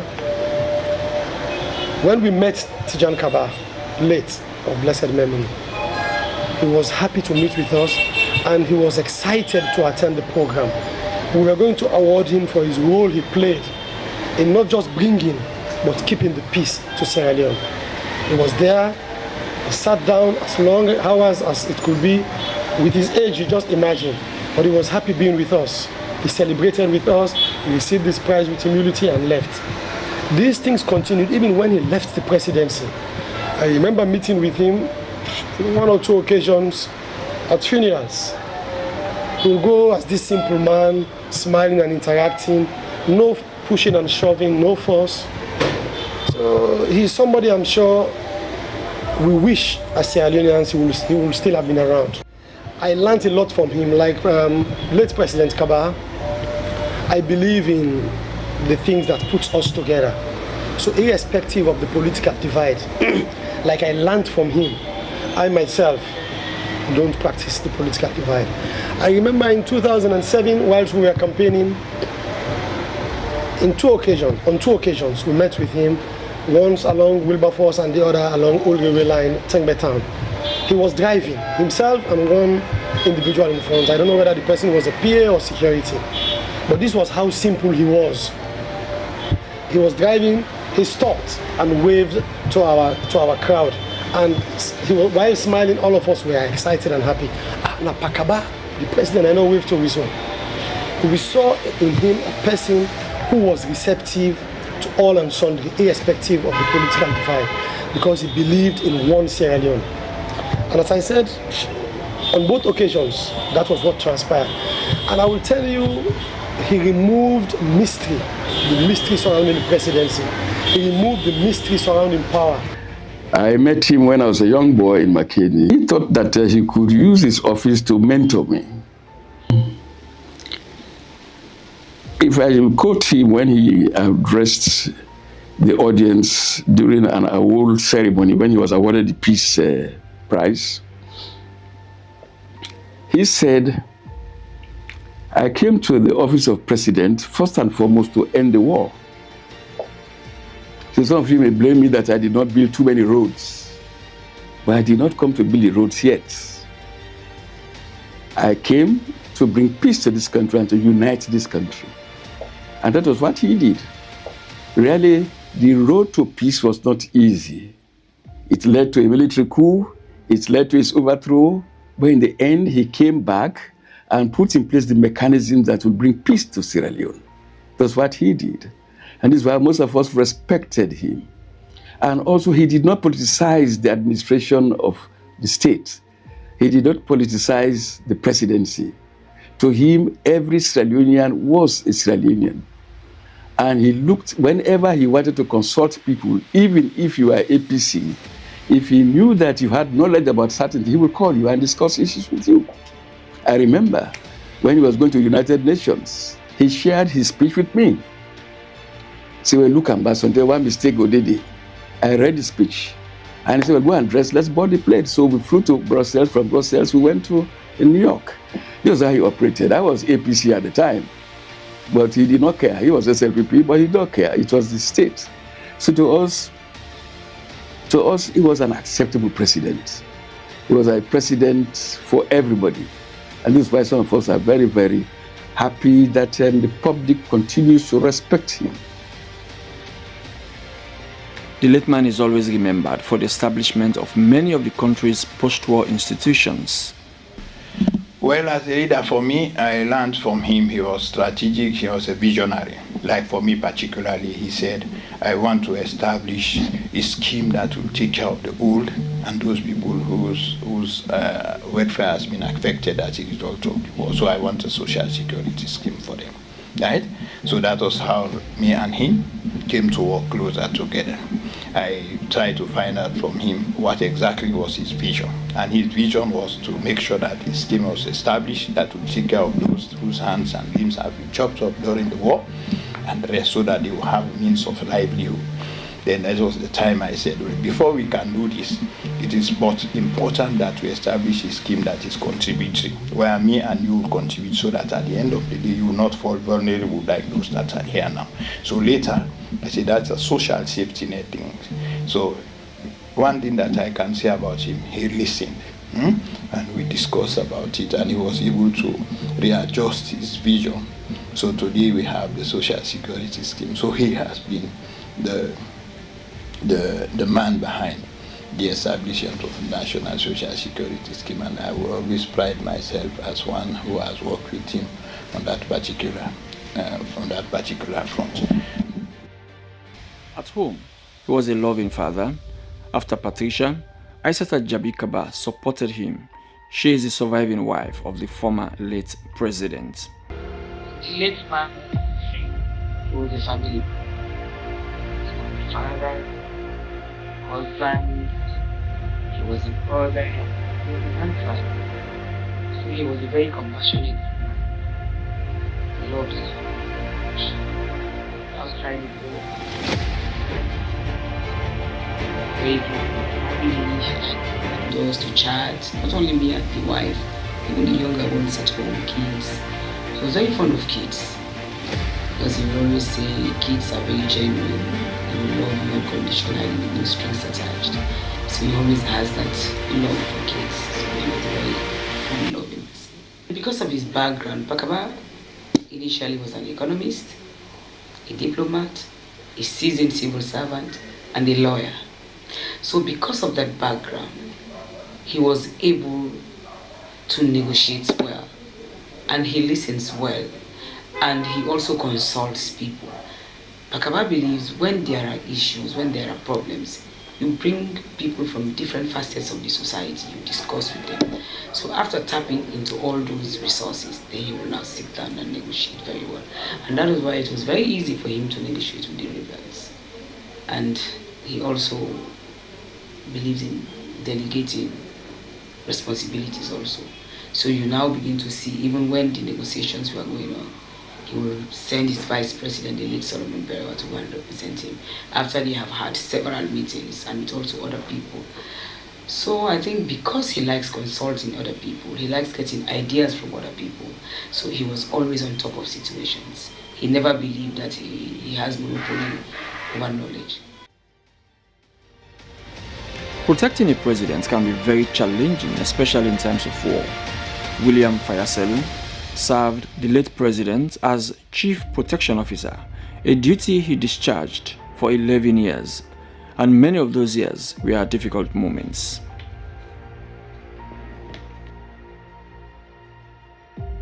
I was there throughout his entire tenure as president for 11 years. For 7 of those years, I was the chief protection officer.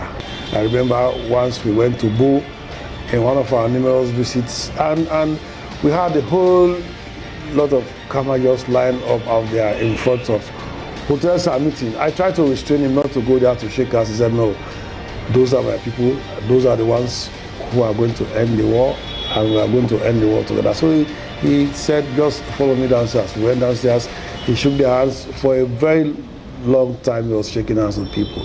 Once, when Daru was actually under siege by rebels, that was when the Pakistanis were there.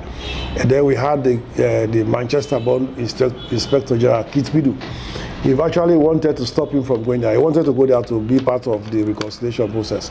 He said to him, no, Kit, if you are not going, say I'm going. Say, Selu, let's go. So that's how he was. Those are the things I actually saw in him. I said, when somebody possesses those qualities, he's a successful person.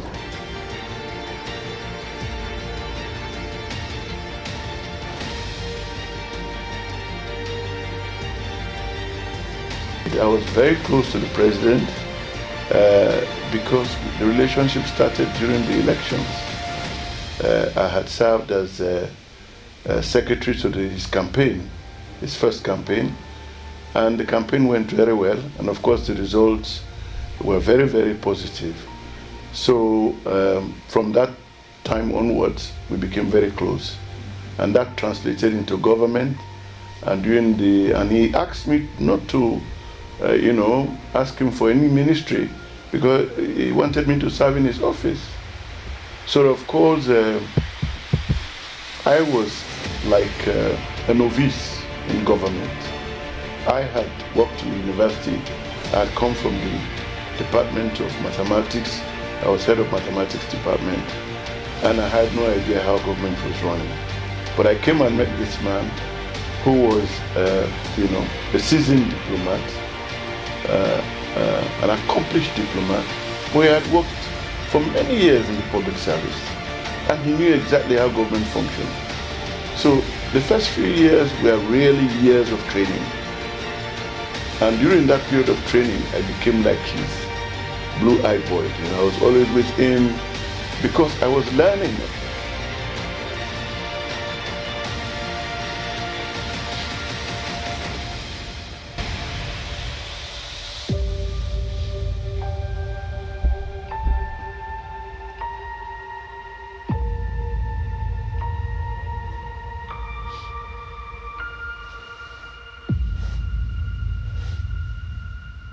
Pakaba, apart from bringing all manner of Sierra Leoneans into his cabinet, into his administration, he also tried to make them feel good, even when he had to let them leave for one reason or the other. I'm my husband, apart from being my grandpa. So I was always that little child that looked forward to chocolates from his state trips. So every time he came back from a state trip, he would send me a box of chocolate that was popular in that country and a note card saying what country he had been to. Every birthday, he would invite us to the lodge, and I would share cake with him, whether it was me or my brother. He would share cutting of the cake with him, and we became very close actually after his retirement, when he moved to his Juba residence, where he would introduce me to people as a men picking, somebody with drunk who left to out for men. So what can I say about Pakaba that hasn't been said already? Not much. All the wonderful things you've been hearing about the old man is simply the truth and more. Besides the fact that Pakaba was our beloved president, he was like a father figure to me. Pakaba was a patriot, a man of deep faith, indeed a man of peace, and yes, a Democrat. If he wasn't, then 2007 would have been a different story, and maybe we would have gone back to the dark old days. One thing I respected about the old man is the fact that he never once tried to get me to stifle the creative output of my artist. He would say, "Una left them make them sing. What's they no gonna bush?"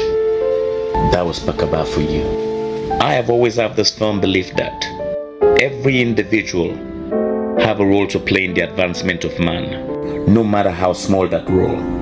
Each and every one of us have a purpose in life, and that is to fulfill the will of God.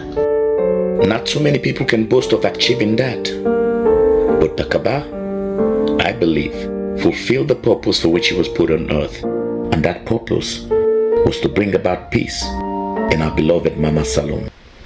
And the late Amatijan Kaba saw me and asked me, "Hey young girl, what's your name?" I said, "I am Dr. Fatmata Hassan. Where are you from?" I said, "From North Tonkolili district." And he says, "The way you care about your people, the way you talk and ask questions, you are one of those ladies we need home. We want you home. I want you home." He not only said we, he said, "I want you home." The late President Alhaji Ahmad Tijan Kaba, I hate to call him late, because to me, I wish he was still alive. He was such an inclusive person. All he asked for was peace and cohesion of the whole of Sierra Leone. Never again shall we resort to violence to settle matters of political importance. This is the product of war. So I hope we shall all learn from this and try to embrace peace wherever we are. A decade since his passing, Kaba's legacy inspires. He is remembered as a unifier, a leader, and a beacon of hope. Ametijan Kaba, the unifying leader. Usa you did, tell me Usa you did. Say you so rest in peace, and it's how you did. Usa you did, Papa Usa you did. May you so rest in peace, and it's how you did. Cause we didn't miss you. Papa, we didn't miss you.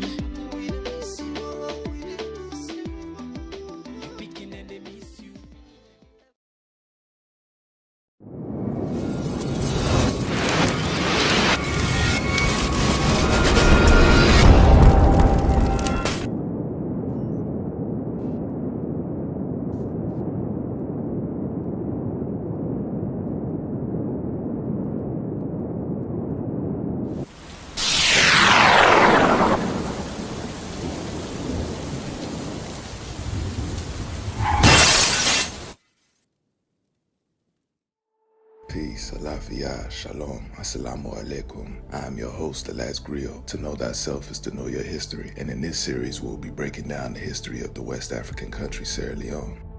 Did you know that archaeological finds show that Sierra Leone has been inhabited continuously for at least 2,500 years, populated successively by societies who migrated from other parts of Western and Central Africa? Its earliest documentation is noted as an outpost or outer territory of the Great Mali Empire, and the following centuries would slowly see Sierra Leone become a place of refuge for those escaping Islamic conversion, enslavement, and warfare from larger nations. There are 18 different ethnic groups in Sierra Leone today. The indigenous tribes of Sierra Leone would be the Limba, Bolom, and Loko. The other 14 would migrate into the region in later periods. Those who came from Mali and Guinea would become the Timni, Mende, Madingo, Kono, Yalunka, Karunko, Suzu, and Gizi. Sierra Leone would also receive the Karu, Karim, Galina, Gola, and Vai from Liberia. The Creole people would be a result of liberated slaves from the Americas being resettled in Sierra Leone by the British. They have one of the most interesting stories because the Creole today are the closest African relatives of Black Americans due to their ancestors having to leave behind parents, siblings, uncles, and aunties behind in America, Canada, and the Caribbean.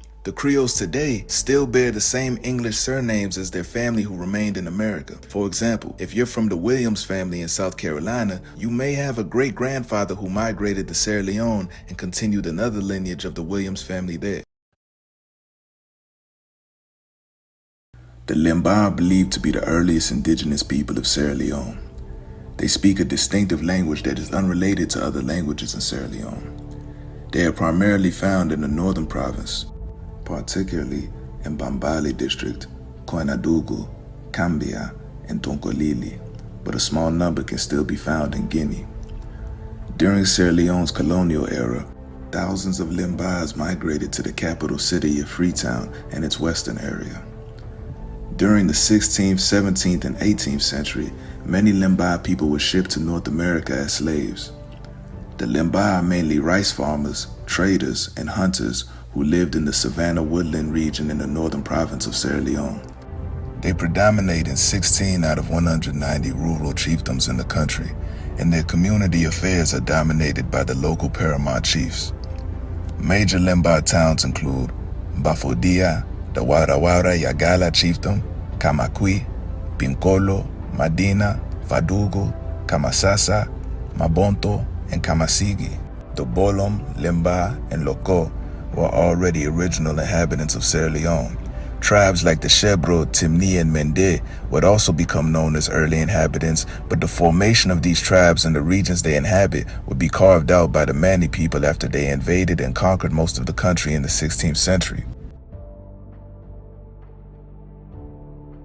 To fully understand the story of the Bolom, Shebro, Loko, Timni, and Mende, we must first understand the story of the Mani people. There are many origin theories of the Mani, including their origin stemming from a female leader called Masariko, who was expelled from the Mali Empire after offending the Mansa because she thought his leadership was weak, and left with a large army of Mani warriors who helped her conquer, subjugate, and absorb the native tribes of the new lands and forced their prisoners of war to join their army.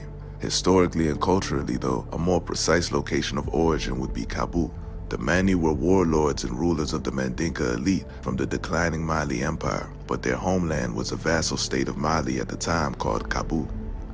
Kabu was formed by a war general called Touramagan Traoré in French West Africa, or Touramagan Tarawali in English-speaking West Africa. Touramagan was the general and nephew of the founder of the Mali Empire, Sanjata Keita, through Sanjata's elder sister, Nana Tribon. In the 1230s, Touramagan defeated a great Banuk king called Kikakor and formed Gabu as a western province of Mali, and Touramagan would name himself the first Mansaba of the vassal state. Gabu was based in modern-day Guinea-Bissau, but their territory would also expand into the Senegambia as well. Once Touramagan defeated the Banuk king, he would marry a Jola woman, who was a known powerful sorceress. His descendants would take on the surnames Sane and Mane, which were both of Jola origin as well. The ruling class was composed of warrior elites made rich by slaves captured in war. These ruling nobles were from two distinctive sets of clans, Koring and Nyanko. The Korings were from Sanyang and Sonko clans, whilst the Nyankos were Mane and Sane. The Korings ruled the non-royal provinces, while only those descended from Nyanko bloodlines on both sides would be elected as Mansa. When we look at the timeline of Mali, Gabu, and the Mani invasion of Sierra Leone, Guinea, and Liberia, it becomes easier to tie in the knots. After the middle of the 14th century, Mali saw a steep decline due to the raids by the Mosi in the south and the growth of the new Songhai Empire to the north, as well as succession disputes. The Mali Empire would continue declining in the late 1400s, especially under the rule of Mansa Mahmud Keita II, who came to rule in 1481. His reign was described as a period where Mali would lose much of its territory. Mansa Mahmud was likely the Mansa who the Mani leader Masariko offended, because weak leadership seems to be synonymous with his reign, and it was said that Masariko's conquest towards Guinea, Sierra Leone, and Liberia had begun in the early 1500s, not too long after Mahmud would come into power, and Gabu would become independent from Mali in the year 1537. After Masariko's expulsion, her and the Mani would establish themselves in the Bela region of Musadugu in modern-day Guinea. From Guinea, they would travel further south until reaching Cape Mount, Liberia, where the border is shared with southeastern Sierra Leone. Upon entering these regions, the Mani would encounter the indigenous Bulum people at Cape Mount in 1845. The Bulum were indigenous to Sierra Leone, Liberia, and Guinea. At Cape Mount, the Mani and Bulum would fight a major battle against each other, where Masariko's son was killed, and she died soon after. The rest of her army would continue west and conquer the southern regions of Sierra Leone. From the south, they would make their way towards the northern region of the country, absorbing and assimilating those they defeated along the way. Once the Mani entered the southern region of Sierra Leone, many Bulum settlements were destroyed during these invasions. This enabled the Mandinka to fully take over the south and forced the Bulum to give them their allegiance. After the Mani conquered this region, they would begin intermixing with the Bullum people, and this fusion of the Mani and the Bullum would form the Mende tribe who inhabit the same region today. The name Mende may derive from the names of their conquerors Mani, or a spinoff to the ancestry of their conquerors, which is Mande, the umbrella term for the Mande-speaking people of West Africa. Or perhaps, when the Europeans made contact with them and asked who they were, the reply that they received was Mande, but the British pronunciation likely came out as Mande, hence the pronunciation and spelling today. Corruption and mispronunciation of African names and words by European explorers and invaders was common, and whatever they documented on the African people would be what was passed down to us who are the descendants, including the improper way of saying some of our ancestral names. Another example of this can be displayed through the formation of the Shebro people. After conquering the Bullum people of the south and forming the Mende, the next region that the Mani would conquer would be the Bullum territory centered around what is today known as Shebro Island. The head of this conquest was a Mani leader named Sherabola. A corruption of this name would lead to him being called Shebro, and from the corruption of this Mani leader's name, the Shebro tribe was formed. From there, the Timni would be conquered next, but prior to the Mani invasion of Sierra Leone, the Timni would be the first migrant tribe to arrive in the country after leaving the Fouta Djallon region of Guinea in the late 1400s. The Timni would push the Limba northeast and the Bullum southward. It is highly possible that before the arrival of the Mani, the Timni may have possibly gone by a different name.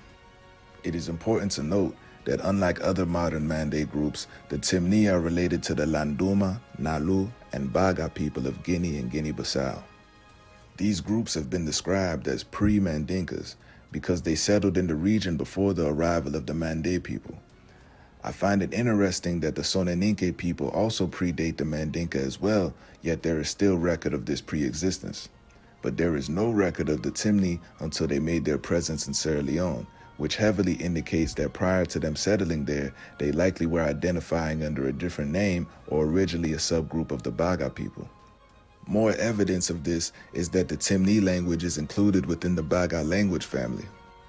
The Timni government, titles of power, and culture is heavily influenced from the Mande and Kru-speaking Mani, so it is not unlikely that after subjugation, the conquered group took on a new name, culture, and form of governance, just as the Bullum did in the south when they became the Mende and Shebro tribes. These are other spelling variations of Timni that are listed below. The most consistent factor is the Mani, Mene, and Mini suffix at the end of each variation. Despite the various spelling variations, Timni only has two ways of pronouncing it, which is Timni or Timani, and this still maintains the Mani or Mini suffix, showing further indication that their name is derived from the Mani warriors who conquered them.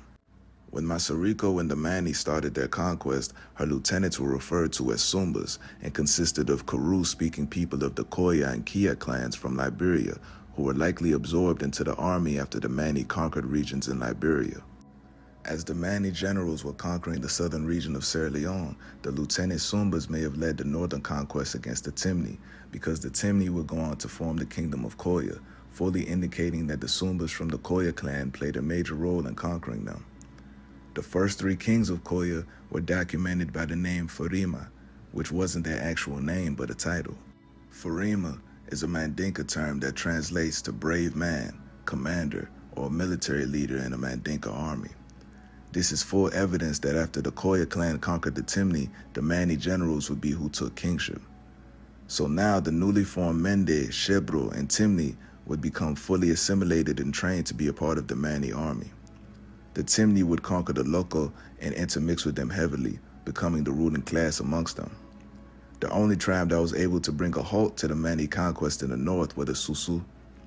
Overall, the Mani were able to conquer and absorb the Bullum and then create hybrid groups that would form the Mende, Shebro, Timni, and Loko. Salon man them always like for say, Uda indigenous, Uda not so indigenous.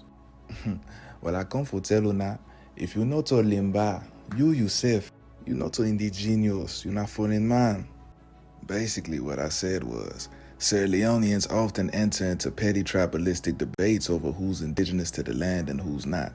But in reality, if you're not Limba, then you're not fully indigenous to the land either. The Bulum would have been another indigenous group, but they've been fully absorbed and assimilated into the current tribes existing today.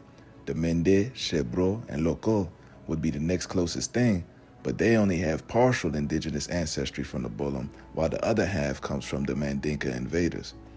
Then the Timni are just foreigners who intermix with foreigners. They are a mixture of the Baga people of Guinea, Mandinka from the Mani clan, Kuru people from the Koya and Kia clan, and a small percentage of Bulum sprinkled in there. The rest of the tribes in Sierra Leone are migrants from Mali, Guinea, and Liberia who settled later on. So I think we all labor for say, Salon not a real place.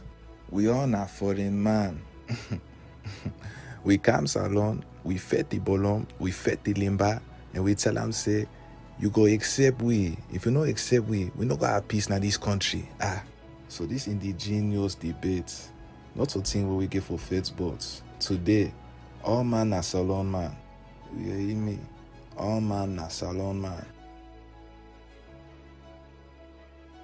So now that we've broken down the Mani invasion, we're now able to go into other tribes as well too that migrated from other regions. The Susu and Yalunka are traders who originally migrated from Guinea to Sierra Leone. Both groups are primarily found in the far north in Cambia and Koinadugu district, close to the border with Guinea. The Susu and Yalunka kingdom was established in the early 5th to 7th century before the Mali Empire, which was extended from Mali, Senegal, Guinea-Bissau, Guinea-Conakry, and the northern part of Sierra Leone. They are among the original inhabitants of the Fouta Djallon region in Guinea. The Susu and Yalunka are descendants of the greater Mande people, and today they are virtually all Muslim. The Yalunka, also spelled as Jalonke, are Mande people who have lived in the Djallon mountainous regions in Sierra Leone, Mali, Senegal, Guinea-Bissau, and Guinea-Conakry, West Africa, over 520 years ago. The name Yalunka literally means inhabitants of Djallon. Most of those who settled in Sierra Leone were pushed out by the Fula. The Susu are descendants of their Manding ancestors who lived in the mountainous Mali-Guinea border. They are said to have originally been a section of the Sonaninke people that migrated out of Ouagadougou and were initially a clan of blacksmiths who displayed their clear intentions to object converting to Islam. In the 12th century, when the kingdom of Ouagadougou was in decline, they migrated south and established the capital city of Susu and the mountainous region of Kolikoro. In Kolikoro, the Yalunka sub-tribe of the Susu would form during the tyrannical reign of Susumaru Kante. After Sanjata Keita defeated Kante, the Susus were ruled by the 13th century Mali Empire. In the 15th century, they migrated west to the Fouta Djallon plateau of Guinea as the Mali Empire disintegrated, but may have had earlier migrations as well. The Kono people are descendants of Mali-Guinean migrants who were said to have moved to Sierra Leone and settled in what is now the Kono district in the mid-16th century. Kono history claims that Kono were once a powerful people in Mali and Guinea. The Kono migrated to Sierra Leone as peaceful hunters. The tribe was split during the partitioning of Africa by European colonists, and part of the tribe still exists in the neighboring Guinea. Kono comes from the Mande word Makono, which means wait until we come back. So the Kono are actually just Mandinka people who were cut off from the others after Sierra Leone became separate from Guinea.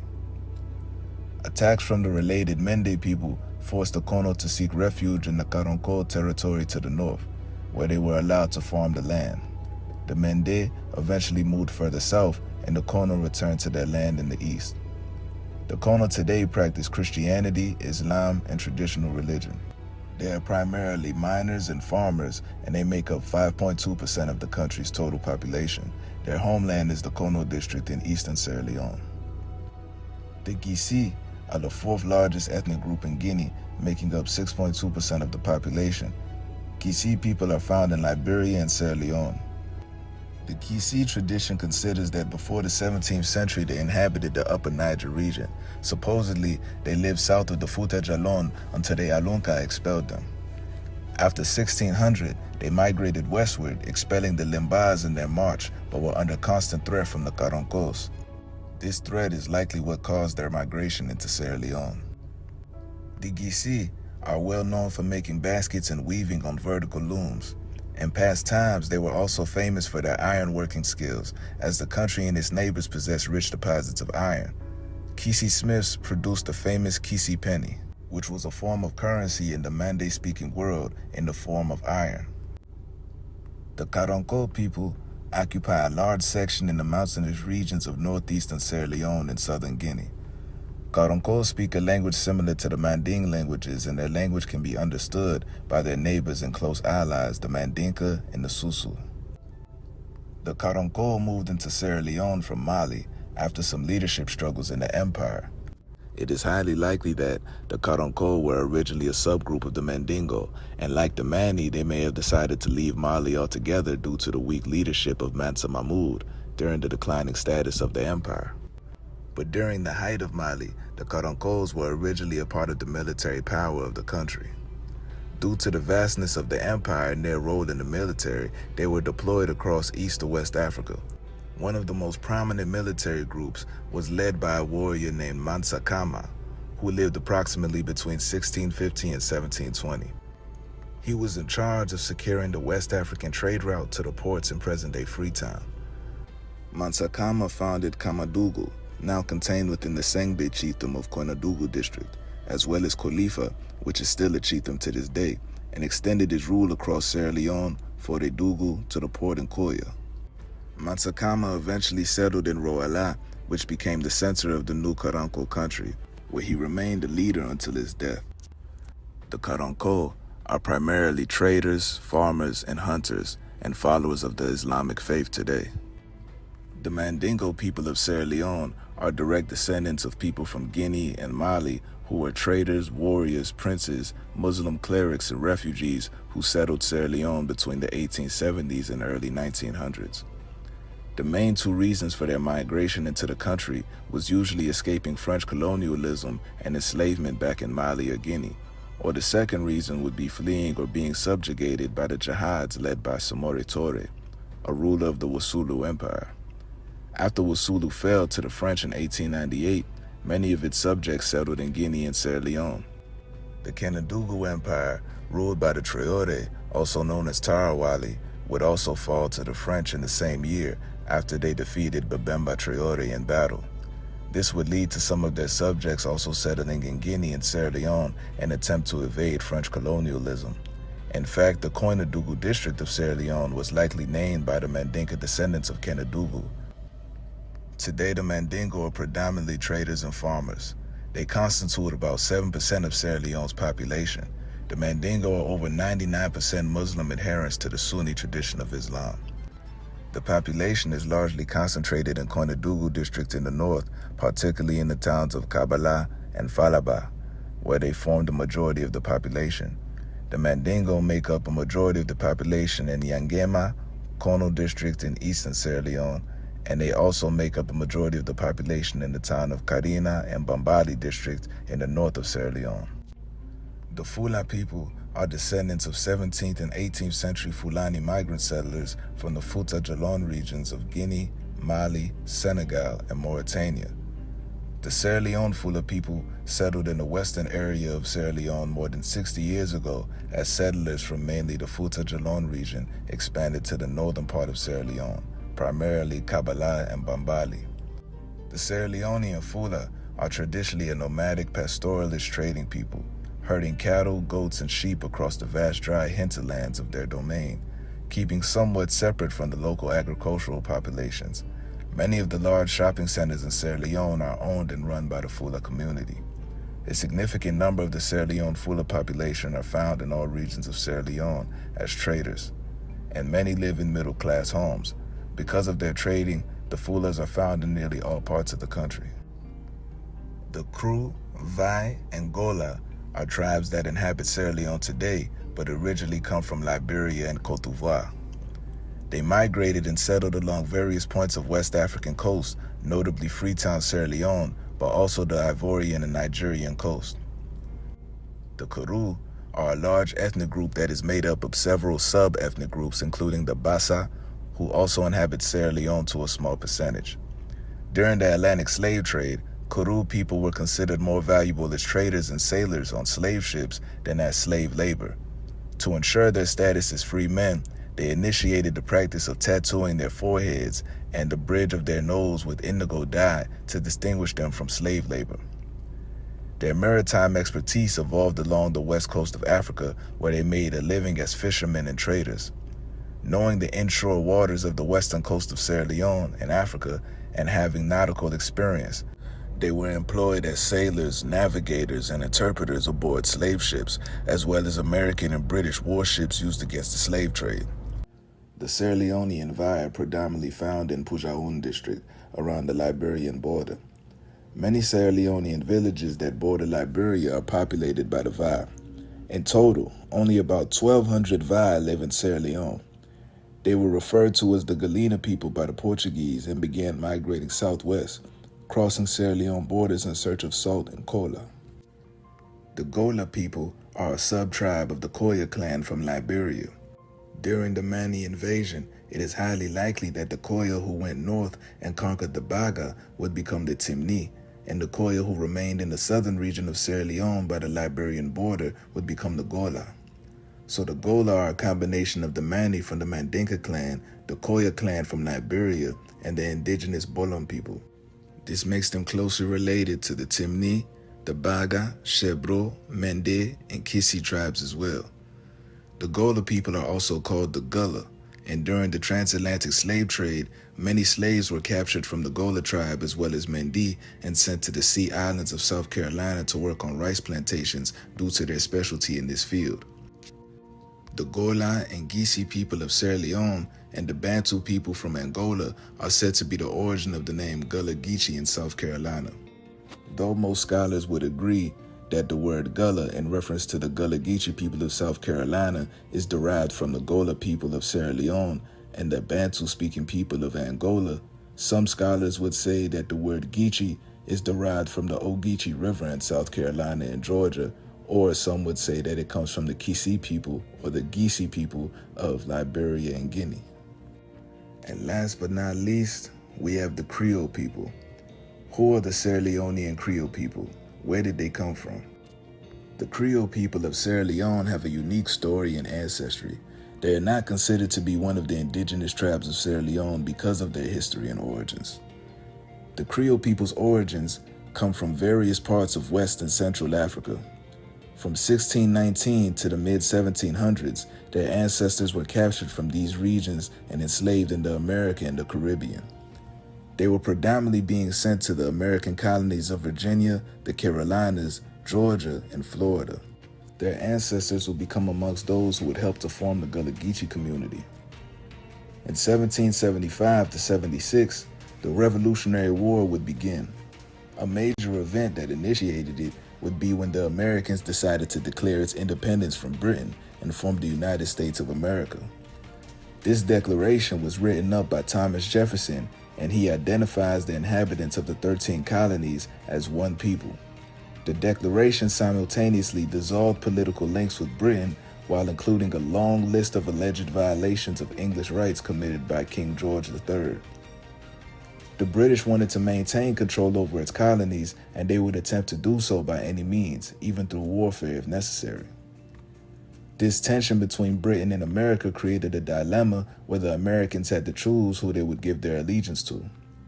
The American patriots referred to those who supported independence and freedom from Britain. The loyalists were white Americans, who were still remaining loyal to the British Crown. But to increase the numbers in their troops and cripple the economy of America, the British incentivized the black slaves owned by the Patriots to join the British troops in exchange for their freedom. They would go on to be called the Black Loyalists. In November 1775, Lord Dunmore issued a controversial proclamation. As Virginia's royal governor, he called on all able-bodied men to assist him in fighting against the Patriots. Within a month, about 800 slaves or former slaves had fled to Norfolk, Virginia to enlist. Lord Dunmore would take these 800 former slaves and form an army called the Ethiopian Regiment.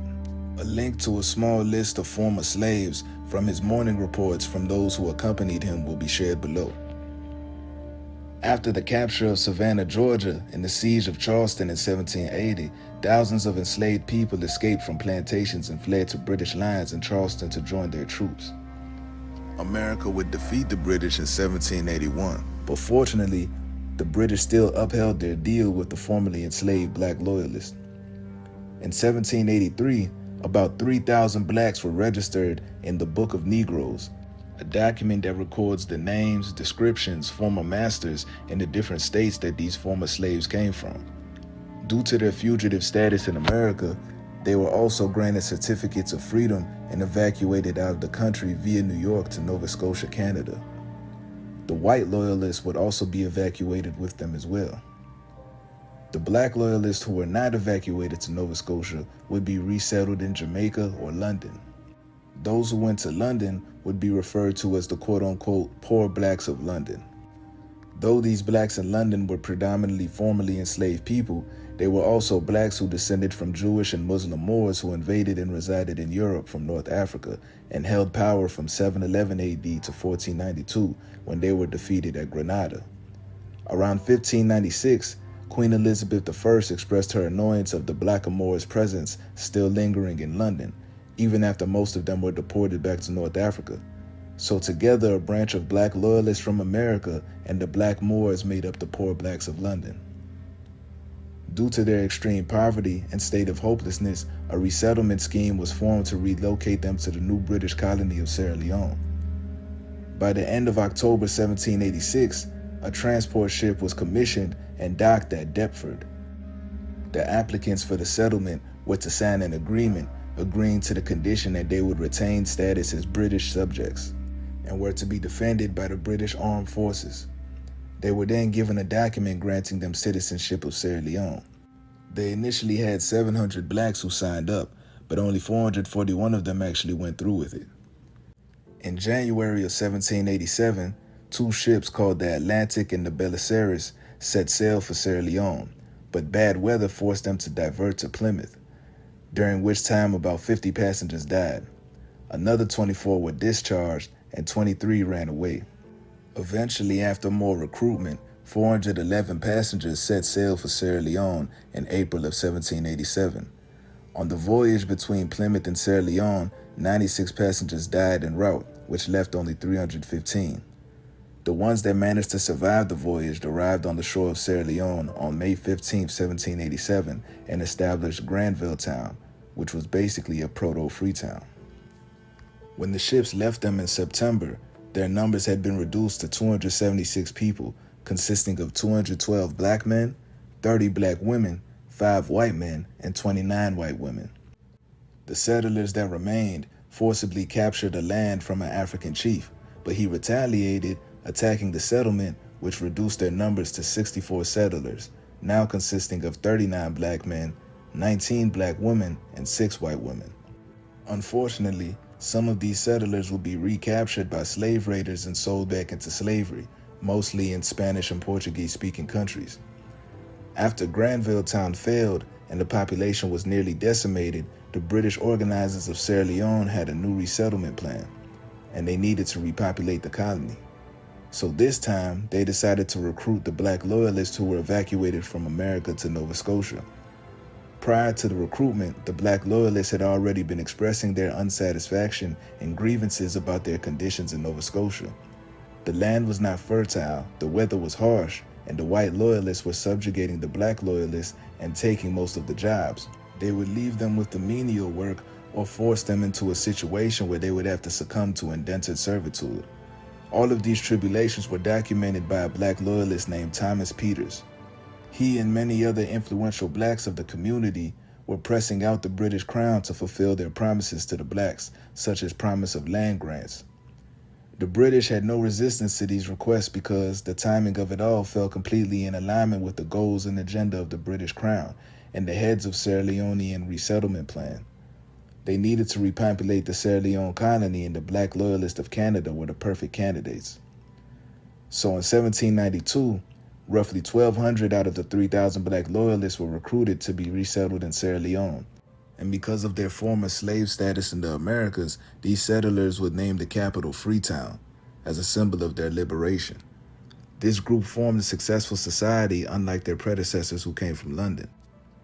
Meanwhile, in Jamaica, there was a group of black rebels called the Maroons. They were former slaves who escaped their plantations, then settled amongst the Taino Indians in the mountainous regions of the island, where they would eventually form multiple communities of refuge for runaway slaves to join. The Maroons fought 2 wars against the British, and after the Second War, the main leaders, instigators, and people of influence in the Maroon community were deported off of the island. In 1796, 581 Trelawney Maroons were transported to Nova Scotia, but another 58 stayed behind in Jamaica and either forged careers as free persons of color or joined a Kampong town. During the ship's voyage, 17 Maroons died. During the first winter between 1796 and 97, which was a bitter one, another 19 Maroons died. During this winter, another 5 Maroons were born, and in 1797, the surgeon John Oxley counted 550 Maroons in Nova Scotia. The Maroons, like their black loyalist predecessors, were unsatisfied with their resettlement in Nova Scotia and requested to be settled in the Sierra Leone colony. So in the year 1800, the Maroons were resettled in the Sierra Leone colony amongst the black loyalists who also came from Nova Scotia. In 1807, the British would abolish slavery in all of its colonies, but this would not stop countries like Spain and Portugal from still making illegal slave raids on liberated and native blacks in the British colonies of Africa. In 1808, following the British declaring the abolition of slavery, they would form the West African Squadron. Their role was to suppress the Atlantic slave trade by patrolling the coast of West Africa. This was successful to a large degree because they were able to intercept a large percentage of slave ships that raided the coast and attempted to transport them to places like Cuba and Brazil.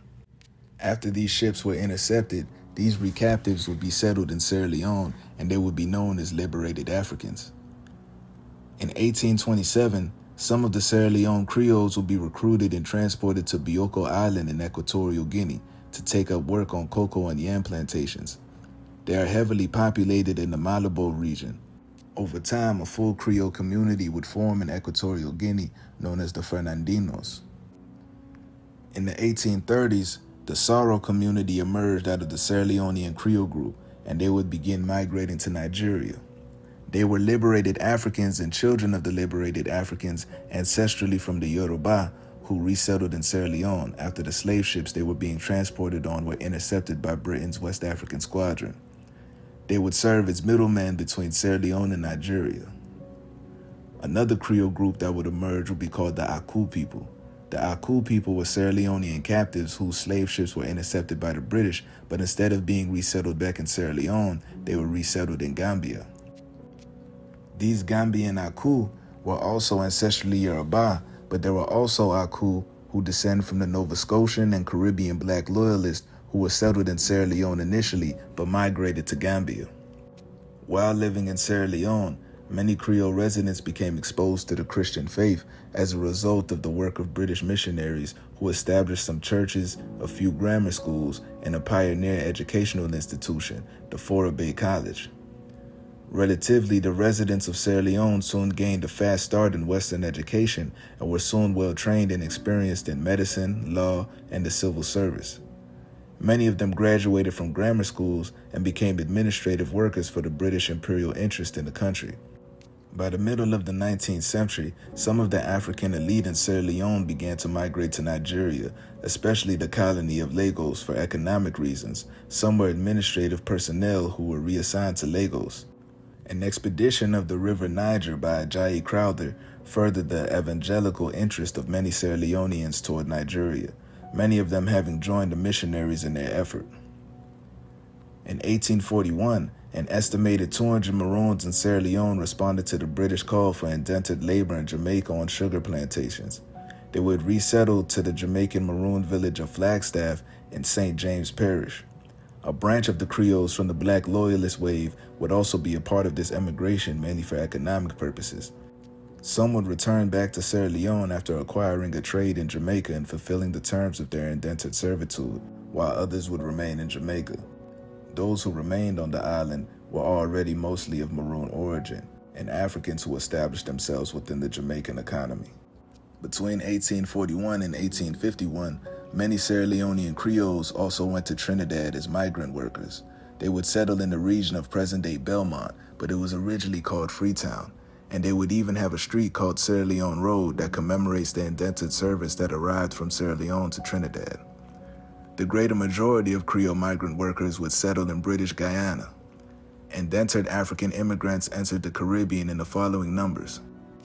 13,970 would go to British Guyana, 10,000 would go to Jamaica, 8,390 to Trinidad, 1,540 to Grenada, 1,040 to St. Vincent, 730 to St. Lucia, and 460 would go to St. Kitts. Ancestrally, about 400 of them would come from the Kru-speaking people of Liberia and Ivory Coast and Sierra Leone. 16,290 of them would come from the islands of St. Helena, and 15,630 of them would come directly from Sierra Leone. The Sierra Leonean Creoles predominantly went to Guyana, Jamaica, and Trinidad, while others migrated to other islands at smaller degrees. So overall, the combination of all of these cultures, traditions, and dialects would form the Sierra Leonean Creole community, and also the Creole language spoken amongst them, which had a very strong element of Geechee from South Carolina, Jamaican Patois, Yoruba, and Native African elements fused together. Genetically, the Sierra Leonean Creole are an amalgamation of many different backgrounds. The admixtures they would receive from the Black Poor of London would consist of various African backgrounds, the Black Moors of England who were originally North African, and small European admixture that would be passed down through some interracial unions. The admixture received from the Black Loyalists consisted of Africans and children of Africans who came from the Bantu of Angola and Congo, the Wolof, Mandinka, Fulani, Jola, and Balanta of Senegambia and Guinea, and the Mende, Shebro, and Timni from Sierra Leone. The Maroons would introduce the Akan, Igbo, and Taino admixtures to the Creole gene pool, and the liberated African descendants would introduce the Yoruba and Hausa admixture, as well as other Nigerian ethnic groups at a smaller degree. So let's do a review of how the current Sierra Leonean Creole community was formed through 4 waves.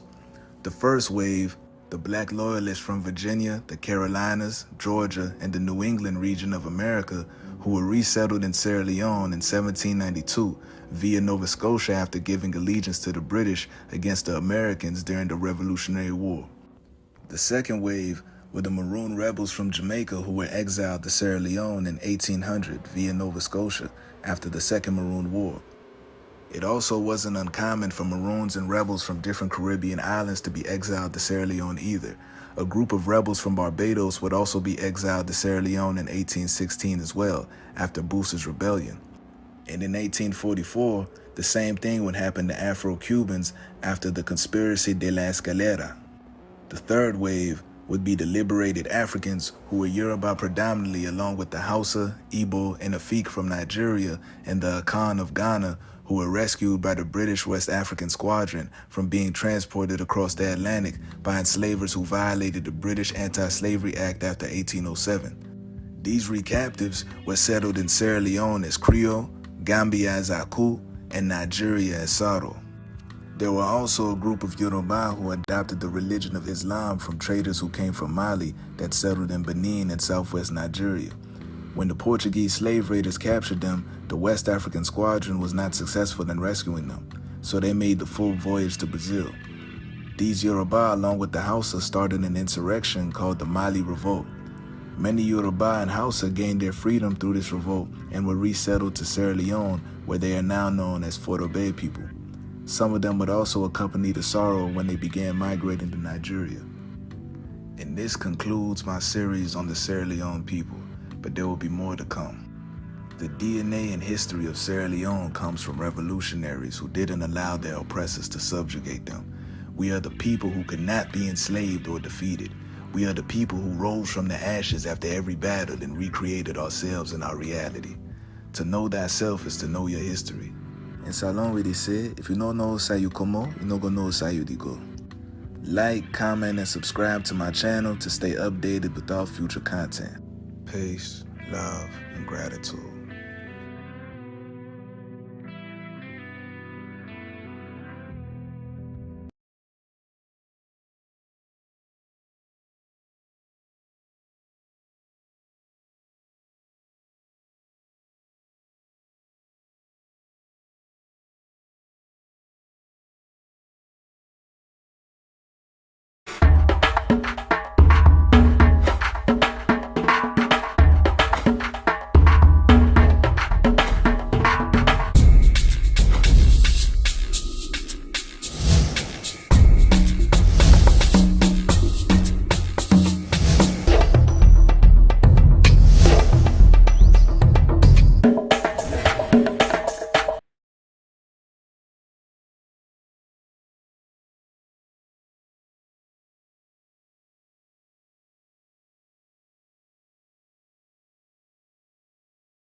To my far right, you get my own brother, Victor Luis, we are at the Premier League board, the boss, and the number one boss today.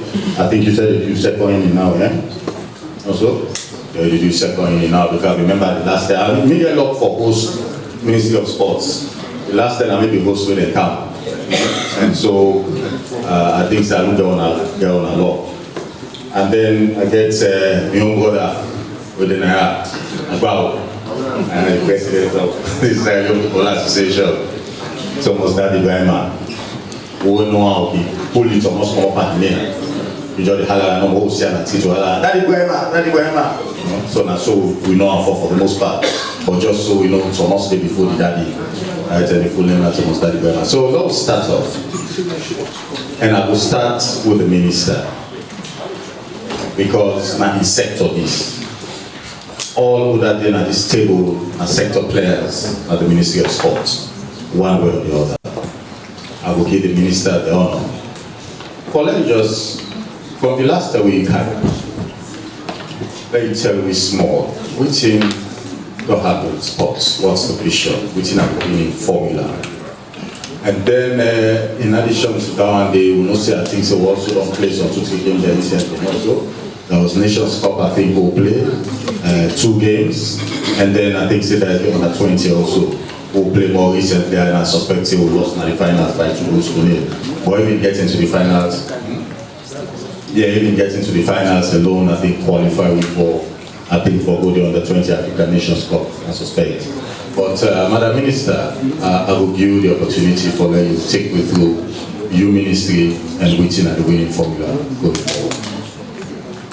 Thank you very much. I want to extend profound gratitude to the Ministry of Information and of course the government of Sierra Leone for making these things that are happening weekly happen, because this is a way we will inform the general public. Though we get beyond all the activities that are different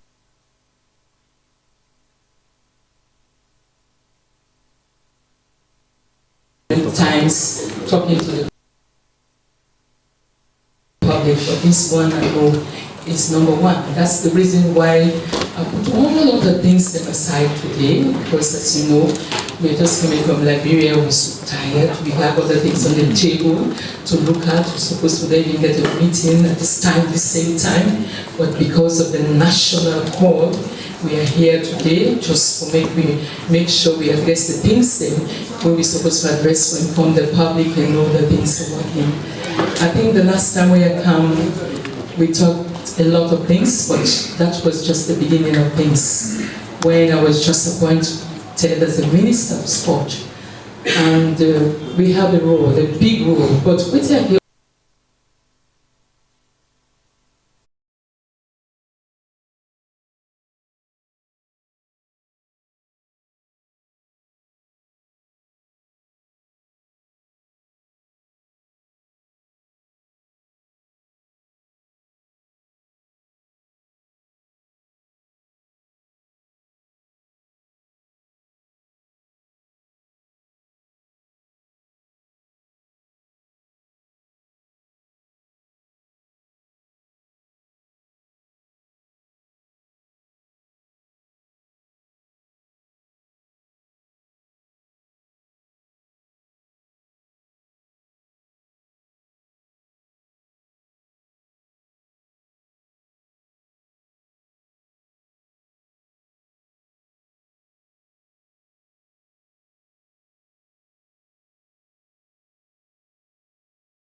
out of that particular tune.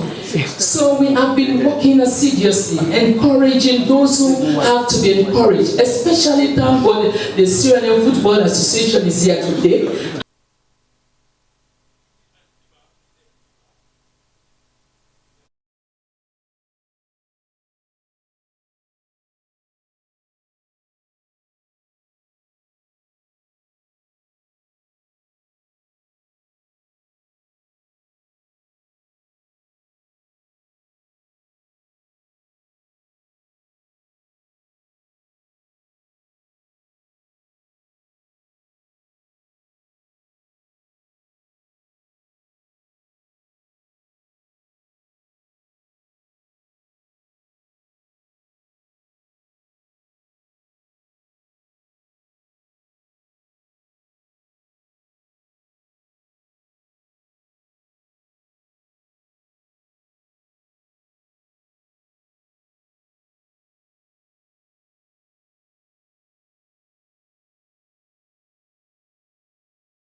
So for, just because of what he has said, I will take the important ones. But you all know that SLFA has done a whole lot. We don't qualify for the U20. Congratulations to Sierra Leone, congratulations to us all, congratulations to SLFA. And then we get upcoming competitions where SLFA not logging for. Of course, we play the U17. We are on training right now. We play the U15. Down the self with the Cameroon train. And then of course the men AFCON and the female World Cup qualifier. We standings in the men AFCON is very good. We are very optimistic that between the World Cup and the Senior African Cup of Nations, all the U17 will pull off at least 2 for join up with the U17, the U20. Of course, we all say we will talk about the FIFA Connect. The acting general secretary don't ignite that. So which means when I know we are reading, they say that player the Lions boy don't come now Blackpool. How we not agree that fair. We don't take the game to a different level. You now have to register in a system supervised by FIFA. And I'm not sorry to say this. That system closes today. If you have not registered your team in Liberia, the former president George Oponwia in team don't relegate because if them not register in time, the system closed. It takes the matter to FIFA. FIFA tell us say we're not going to get anything for you. You get for it next year for play. In Mozambique, 7 teams don't relegate because of this. So I'm using this opportunity for talking here. Quick, you have to register. This is not Thomas Daddy Brahma. This is not Ben Simbawo. If you not register, you don't have to blame us. The brothers make them very, very quick. So 2 minutes. Yes. Of course, we know infrastructural development. We don't do 5 football pitch. We one day they happen in Sierra Leone. I don't see one wall play.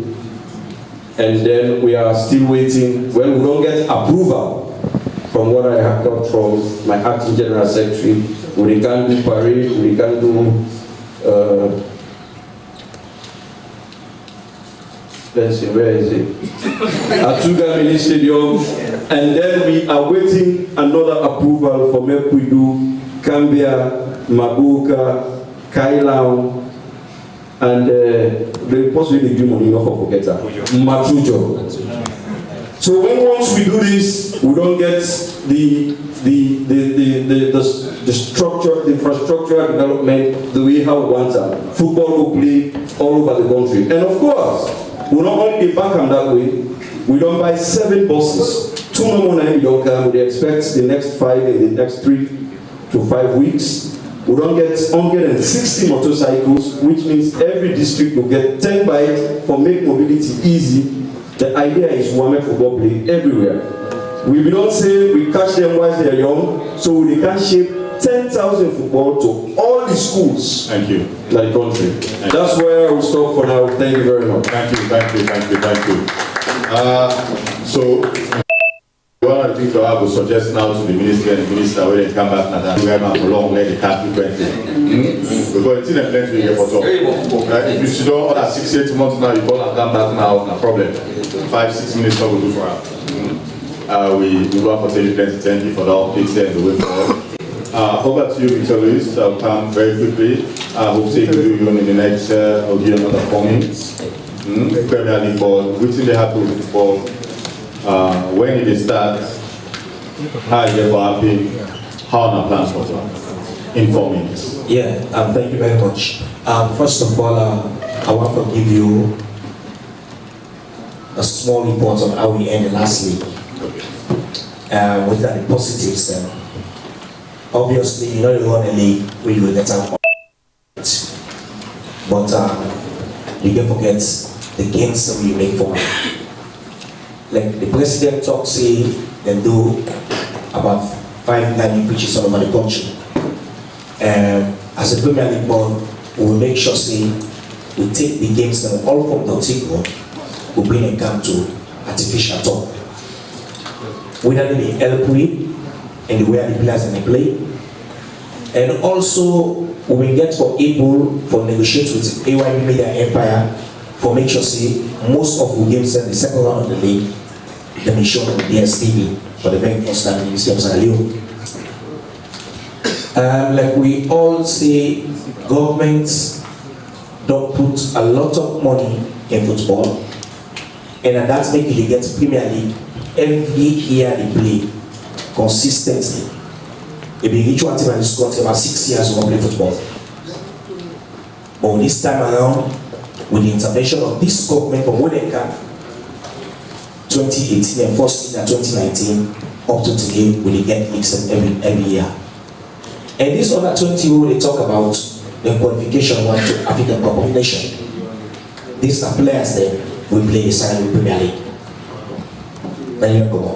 About 95% of our players going for them will qualify into this competition. And also, when you watch that TV, when you see Sierra Leone players and how they go play abroad. As a matter of fact, to get one young defender who about a month or two ago in the Sierra Leone, when I would see the player in La Liga, and the biggest thing at the woman. Real Sociedad? Yes, no. Not to Ba, yeah, Jumaba. This is a league where Messi, Ronaldo, Thierry Henry, Xavier, all these big players will not play. For the first time we get a Sierra Leone will play. It's a big achievement. And this for about this league we don't see. The last watch we think I watch about Spain with the scouts of Orca was against Mighty Blackpool against Martin and Silva. They watch up on game day and obviously take a go. And that also changed like the kind one they talk to.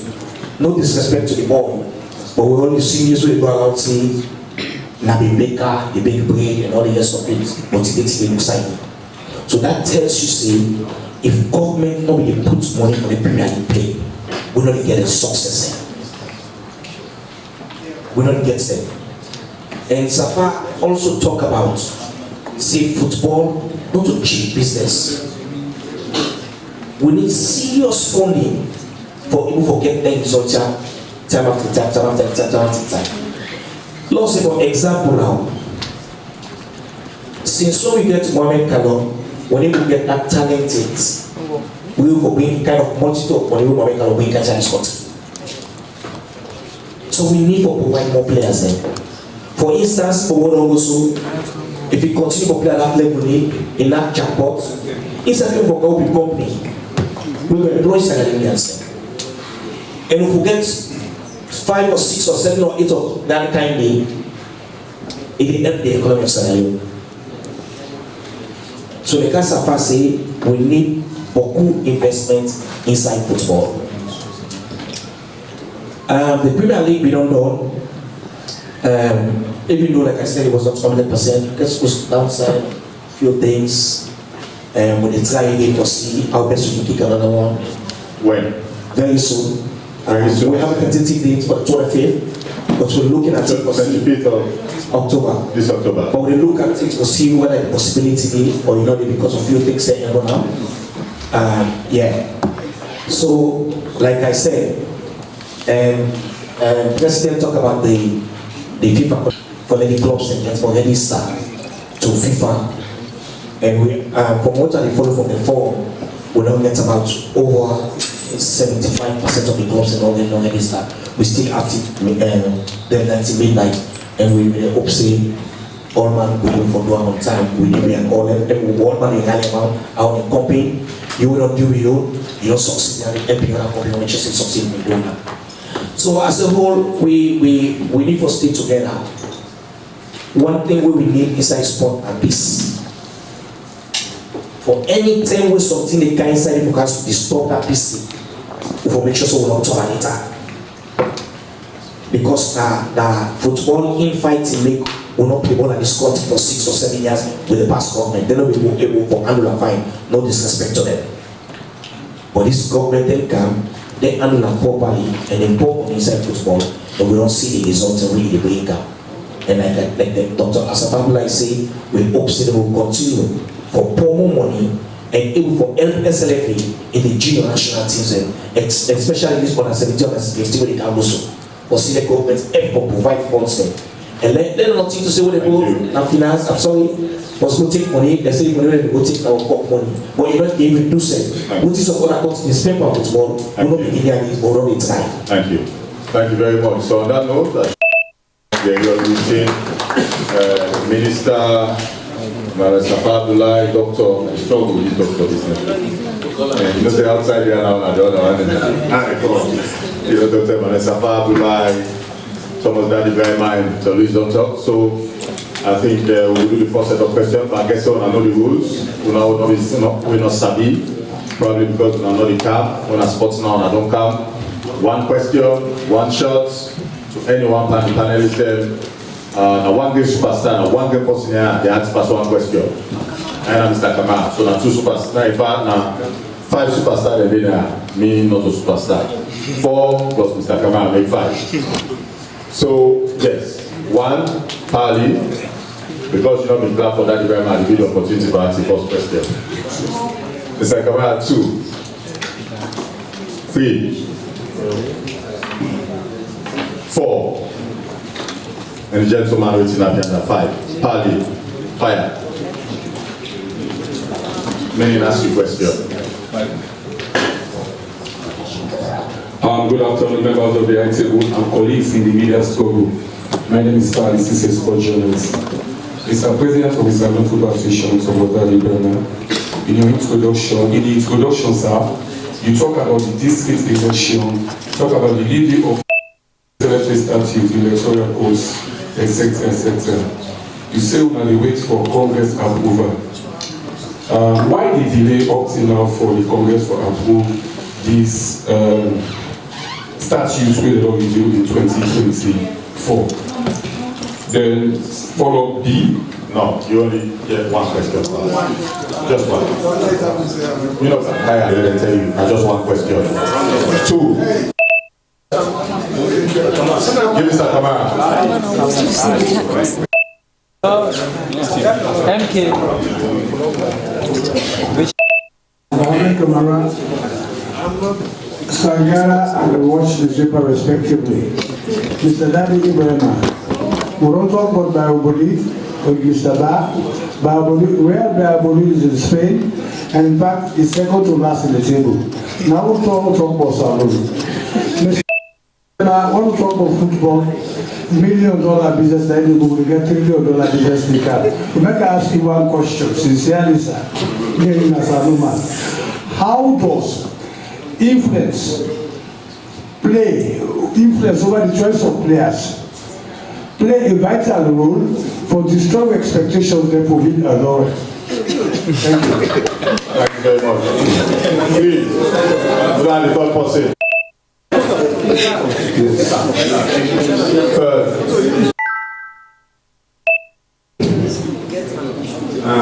The stadium will have been Slbc years.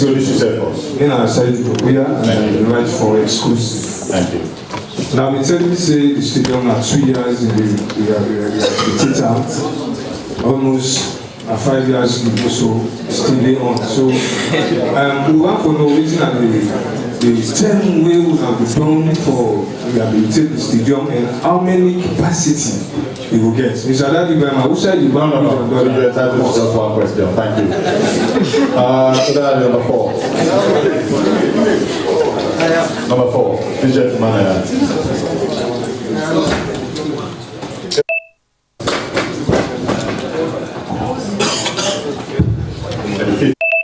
Gentlemen. Very good afternoon. I'm Sophia and I work for the Africa. So, Mr. Victor Luis, we serve as chairman for the Premier Board. This is appointment that one the second 2012-2014, and the first appointment we serve as chairman. But when you talk about your report, people who want to know almost like a couple will be received and how you spend out, and because there's a controversy still there around your reappointment for the 3rd time. We'll see 2 press releases. They come from the executive committee and from the media department of the Sierra Leone Football Association. Thank you very much. Thank you. Final question. Gentleman standing at the back.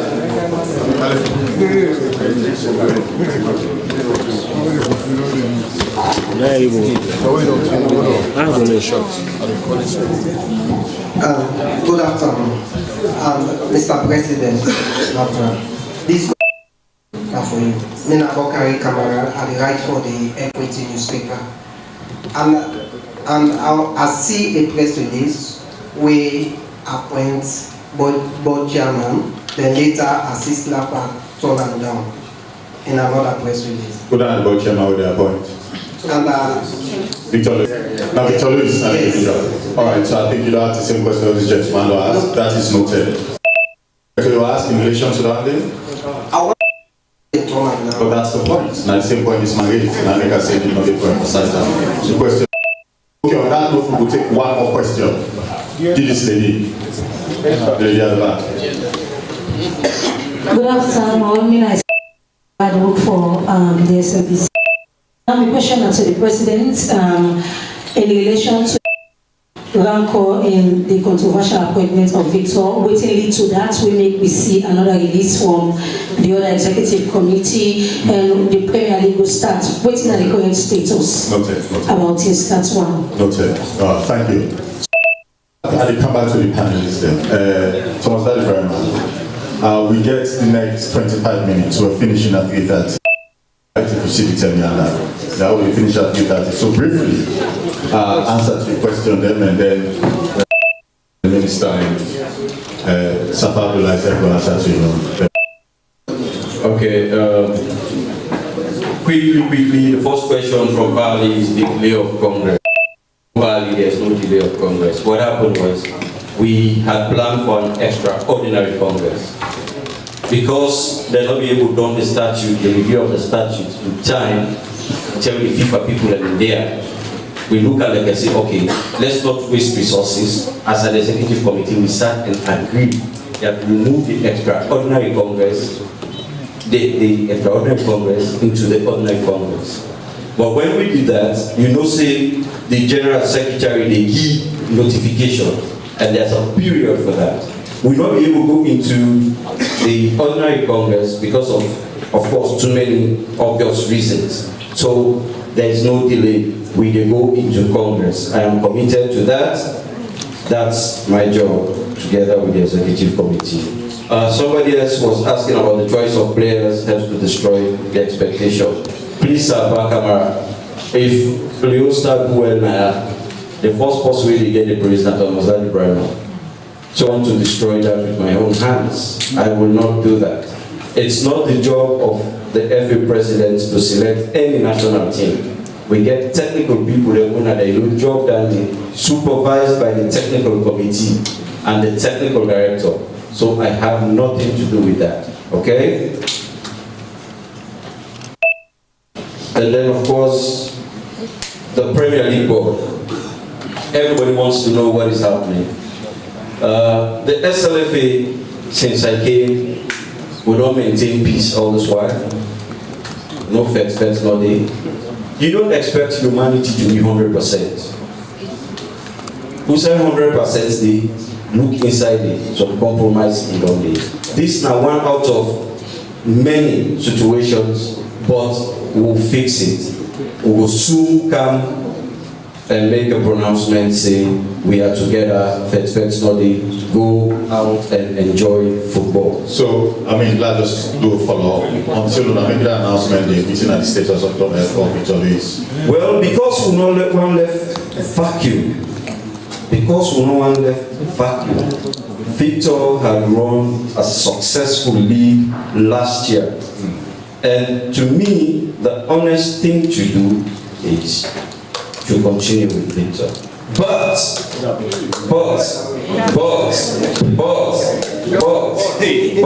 listen and read my lips. The executive committee, of which I am the head, is responsible for such pronouncement. If when I go back to Article 37, they will tell you, say, what I do, I liaise between the SLFA, the president represents the Federation of Ghana. I liaise between the government of Sierra Leone, FIFA, CAF, and Wafu. And so, if there are decisions that will distort or disturb the peace of the game, we can also get them informed. That is just what I'm doing. But I am consulting with my people. If you get beginner class, now then 30 dinner class, that beginner you can settle, not too bad. If we don't get everything right, and now we get small in that participatories in business, we go sort them out. SLFE, we are the same, we are together. So very quickly, number one, you concede the point, say issues there of concern, and that you bring them to a logical conclusion. Of course. Noted. Thank you. Minister, you want to say a word in 1 minute on anything? Yes, this is a very important thing. I want to make the general public know that we can always show interest in things here we can happen. Maybe the questions they pose to the president, they are our questions. Because recently it's ready to hear. In fact, when we come out the AFCON games, immediately we call them wisdom. We look at things together in a way. We understand each other for the way forward. You know? So some of them things here where they happen, as long as we know, we can always intervene in a way. Whenever we say, call, we say, we they call the practice that we're responsible and see waiting to go on. I think the NSA set could be a witness. Right now there's a meeting because it should start with the NSA, and after which certain we will cancel the ministry. But we therefore go through the structures and they will address not only the football association but all other associations that we do. That is one. Okay, but somebody was asking about the stadium. I just want to correct that was this morning, not in 4 years it's been. Yeah, not 2022 it started. We don't complete this 2024 June. Yeah. But because of the corona will be take place and the weather extremes will be don't happen, they talked to me for extending in November this year. Okay? But as I told you at the beginning, when I give me few updates, I tell when I say there was something very important that was left out. We will make we continue for the go games there, where we not go get better support, where we not go the government will lost for money we go use for other side, you know, and that's not the seat installation. So we not sit down, we always concerned, we fight up and down. Yeah, we fight where I say fight, not be easy. Say we therefore make the president of this country intervene with the other president of China, and now they don't agree. And definitely, I will not give you a date because I told you the technical person is coming in October, this October. Yeah, when they do the last feasibility study, but they say we'll pass 1 year again. Yeah, then we'll do all that. Thank you very much. Thank you. So now just go to the next round of questions. I'm inclined for encourage women and more ask questions.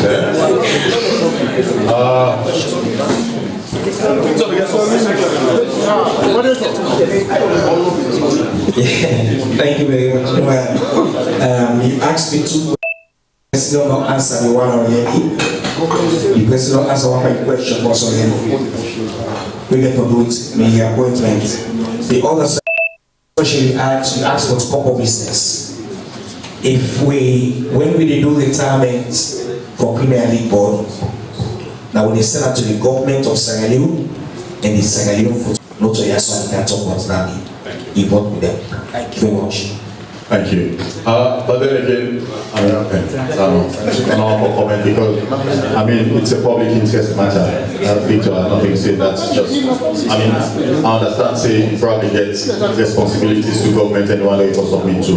For anything when our public interest, I think say also one. And not being a yard today, right? But at some point, I think say if we go for engage the sector so that they fully understand exactly, disclosure, give confidence and trust. Actually take them through the process. That is also very important before not starting up. Yes, next set of questions then. Not do quick. 1, 2, the lady at the back, 3. Other the last 2 lucky person there. 4.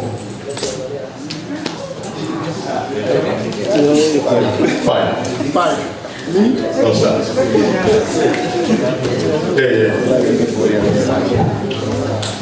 afternoon, members of the high table and colleagues. My name is Reginald Soya, and I work for Epic. I have one question for Victories. I got one question for Mr. Victories. When I be the PLD chairman and they don't be appointed again, Mr. Victories, I want to make you confirm whether Bo Rangers and Bantam Football Club will receive the winner and the runners-up prize money. Thank you very much. Thank you. But that is a second person. When I make sure so I remember myself for two. Well, good afternoon. My name is Slbc. I work for F Times. Mr. Imran Sida, in your intro, you tell me say the MCC compact now for fix the broken energy. But all of we know see time without number, even since the day we Kanya say resign, where the president announced he don't take over for oversee the Ministry of Energy. And many a time, una from the government tell me say Salon don't increase the access to energy. But today, if you tell me say because of the compact or the MCC money, Salon, we are under broken energy. We want for lay elaborate. Is it that? Thank you. I don't see points. Whether inconsistency there in terms of what government is on the say and which is in this update.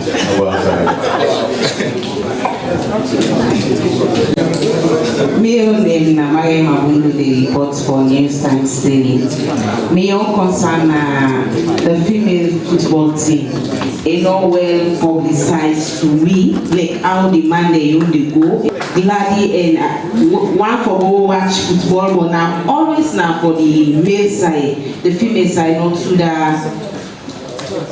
And also, I want for not just one. No, continuation. So the speed of players, the male football team, is really slow because right now how football on the speed, the different we go play match very the speed they make it they feel boring like. Thank you. Good night, No, pass you. This man. Another gentleman.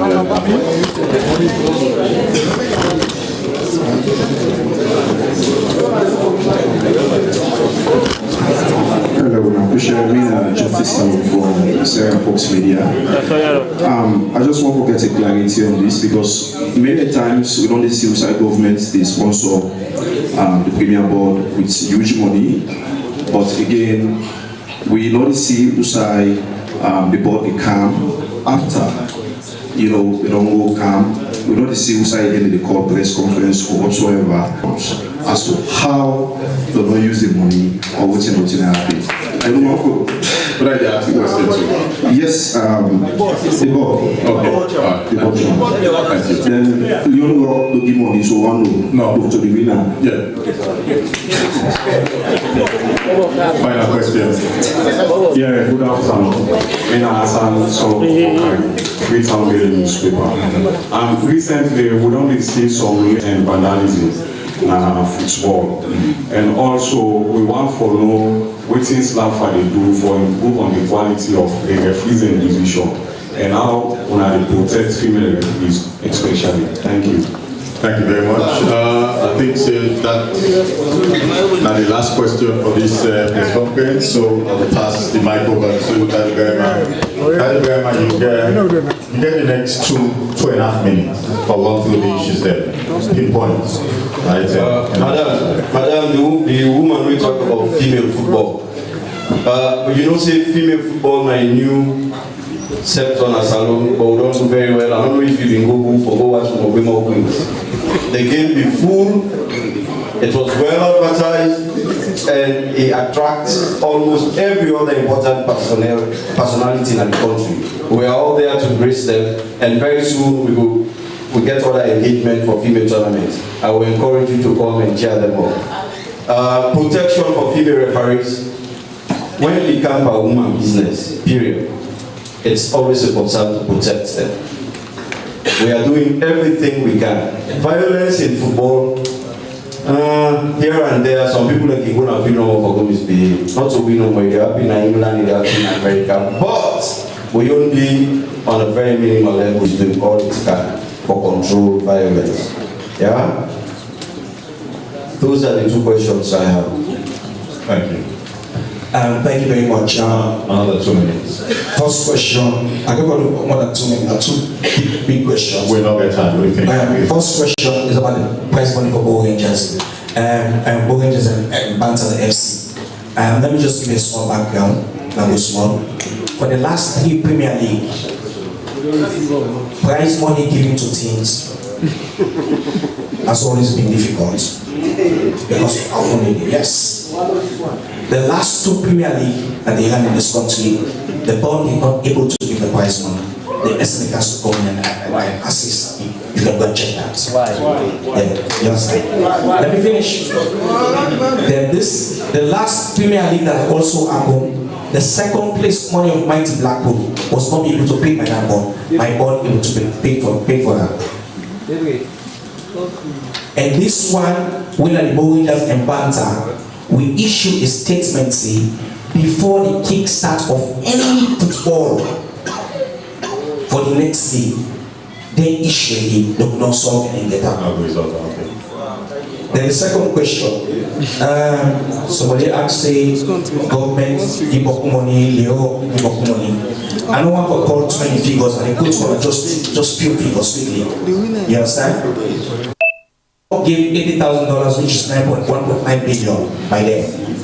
Government of Sierra Leone gave 2.9 billion. Put together is 4.8 billion between government and Leone. You understand? 18 Premier League clubs. Each club was given 185 million euros, which is 3.3 billion. When you look, the Premier League is run at least 60 million euros weekly for 9 games, an average, to pay referees, match commissioner, referees assessor, medical, security, and all these things. If you check that figure, it's a little bit over 2 billion. So just the Premier League clubs and those match officials don't take the total of 5.3 billion. Then when Leo and government don't give 4.8 billion of the money. As of Friday, the Female Premier League Board don't send me the annual report, including narrative and financial report. With the talk to the Male Premier League Board for also follow suit. There is a disagreement about the Premier League Board chairman. We as regulators don't intervene. We don't talk to the presidency, don't try to sort them out. We don't meet with the president, we don't meet with Victor, we don't meet with the expert today. In fact, at 3 o'clock, that meeting will not start. The point is, we are all working together to solve this problem. And it's like it's a disagreement, and we therefore ensure say, affect the game, so that the league will start immediately. Like all other associations, the SLFA is bound by their constitution with ETA. And the whole Congress will never hold up. In fact, just yesterday we were discussing about the next Congress. We monitor at the ministry and the MSA will monitor all of the associations in there. Which will get what will do there here, we get what we call category A, B, C, where they basically rate the associations. But the government support any association you get for the A and B for all rate you. And so whether you're a football association or not, so as a ministry, from your point of view, we're regulators, we're regulating, and we ensure say we solve the problem. The government is willing to put resources into the next Premier League once we don't clear all of these issues on the table and doubt. Thank you. So I think this is supposed put to mind them at ease, right? Whatever the issues that exist right now, Minister Papulai, the minister, they're fully aware and seized of the matter. It's Doctor. Fully aware and seized of the matter, and make sure say they resolve them. So there's a commitment on all sides to make sure say this matter is resolved. Then we move. We take football go before. On the question when my brother asked me with regards to the update on this book and energy sector, I'll just say something. Facts then they data than they statistics then they. Is it true that energy access will expand in this country? I mean, when we come in 2018, when President Julius Malema was sworn into office as President of the Republic of Sierra Leone for the first time. We went around anything between 14 to 15%. Now we can safely say it in excess of 30%, right? That's given. You will tap me down there now for me and say we don't solve the energy problem in this country. The answer no. Otherwise, MCC money not for don't come. When they go through the MCC conditions there, and when we get for sit down with the MCC team that salon for determine who side money for gold, they look at 2 areas. One, I think, in the water, and the other was energy access. In their own economic terms, and they call out what we call binding constraints to national development. Within the whole salon back fundamentally, within the things the way the whole salon back fundamentally for realize what you would call exponential growth, attract investors, private sector growth, and all of them. And then come to the conclusion after them consultations, and it was nationwide though, after what they said they don't select you, then come to the conclusion, say energy, right? Now hold the key to this country in future development, right? And private sector growth for attract the kind of investment that we need. And so hence the reason which we call a broken energy sector. Otherwise, all of which we don't do in itself, right, is not sufficient. Yes, we don't get 120 towns and villages. We don't get solar mini grid project. Yes, we can sit down and talk about the CLSG line for Kono, Usai, Bo, Kenema, and all of the places they did. Yes, we can talk about the district electrification projects there. We don't cover 5 districts that across the country, but that's not sufficient. Right? For change the energy sector for get to Usai, we need for get to. And you need monumental investment. And thanks to His Excellency the President. Thank you to President Julius Malema for leadership, for vision, for commitment, for the team we put together over and above all that. Because he instructed the Vice President of the Republic of Sierra Leone, Dr. Mohamed Julius Jallo. He set up the team at State House with Dr. Kande Koleo-Nkela. Now, he further don't go and give Dr. Kande Koleo-Nkela additional responsibilities on energy together with the other sector players, the other sector, the ETSA, EGS, and all, EGTC, and all of them, for make sure, say, as their investment there at the beginning trickle in, just for energy, we go for get it right and fix up once and all the existing problems there are with experience, which has been perennial, way before President Julius Malema became president, right? For as long as the Pope, I don't really say the Pope was an altar boy, we don't get challenges in energy. Hopefully now for fix up and get it right, yeah? So that is what I mean. And I think so we'll be thankful for this moment, we'll be thankful for President Julius Malema, we'll be thankful for the leadership, in vision, in commitment, in travels. If I take you for example, me I don't talk. The next old president Julius Malema will travel. I don't want to go for hotel for go wave and goodbye. If na reka inti there no dey come back, they go to Malawi. And so, you know, His Excellency the President don't lead by example. And finally, we don't attract the right investment for. So they go for expand energy. It cover everybody, whether you're in Northwest, whether you're in the North, whether you're in a village, Usai Mama Komona Kafukulomo, whether na Murabai Komosa, Midani Komona, Yahweh Mao, it benefits all man, not the big tribe, not the big region, not the big Nazi. Finally, team don't build. Team don't build. On that note, I think we did dead on time. We'll get an extra 2 minutes there. So I will tell Una thank you for Una time. Let God make we see back next week. I think next week the minister will be in charge as host. And I think say we'll get for those issues them around United Nations, MCC. So it's going to be another big week, yeah? And the minister will be in the conversations and they will have plenty to talk. They don't have benefit for Salah Muhammad. Perfect.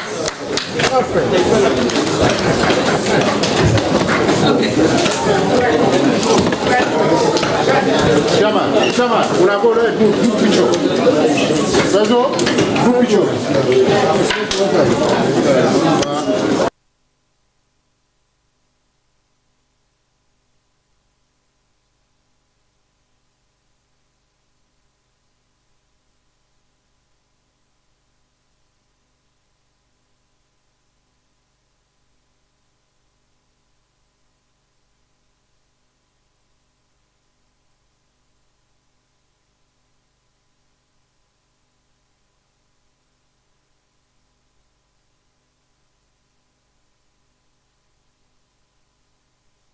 In this video, we shall be shining the light on Sierra Leone, telling you everything you need to know about this beautiful country. Sierra Leone is a country located in the western part of Africa. It shares its southeastern border with Liberia, and the northern half of the nation is surrounded by Guinea. Covering a total area of 71,740 square kilometers, Sierra Leone has a tropical climate with diverse environments ranging from savanna to rainforests. The country has a population of about 8.9 million people. The country is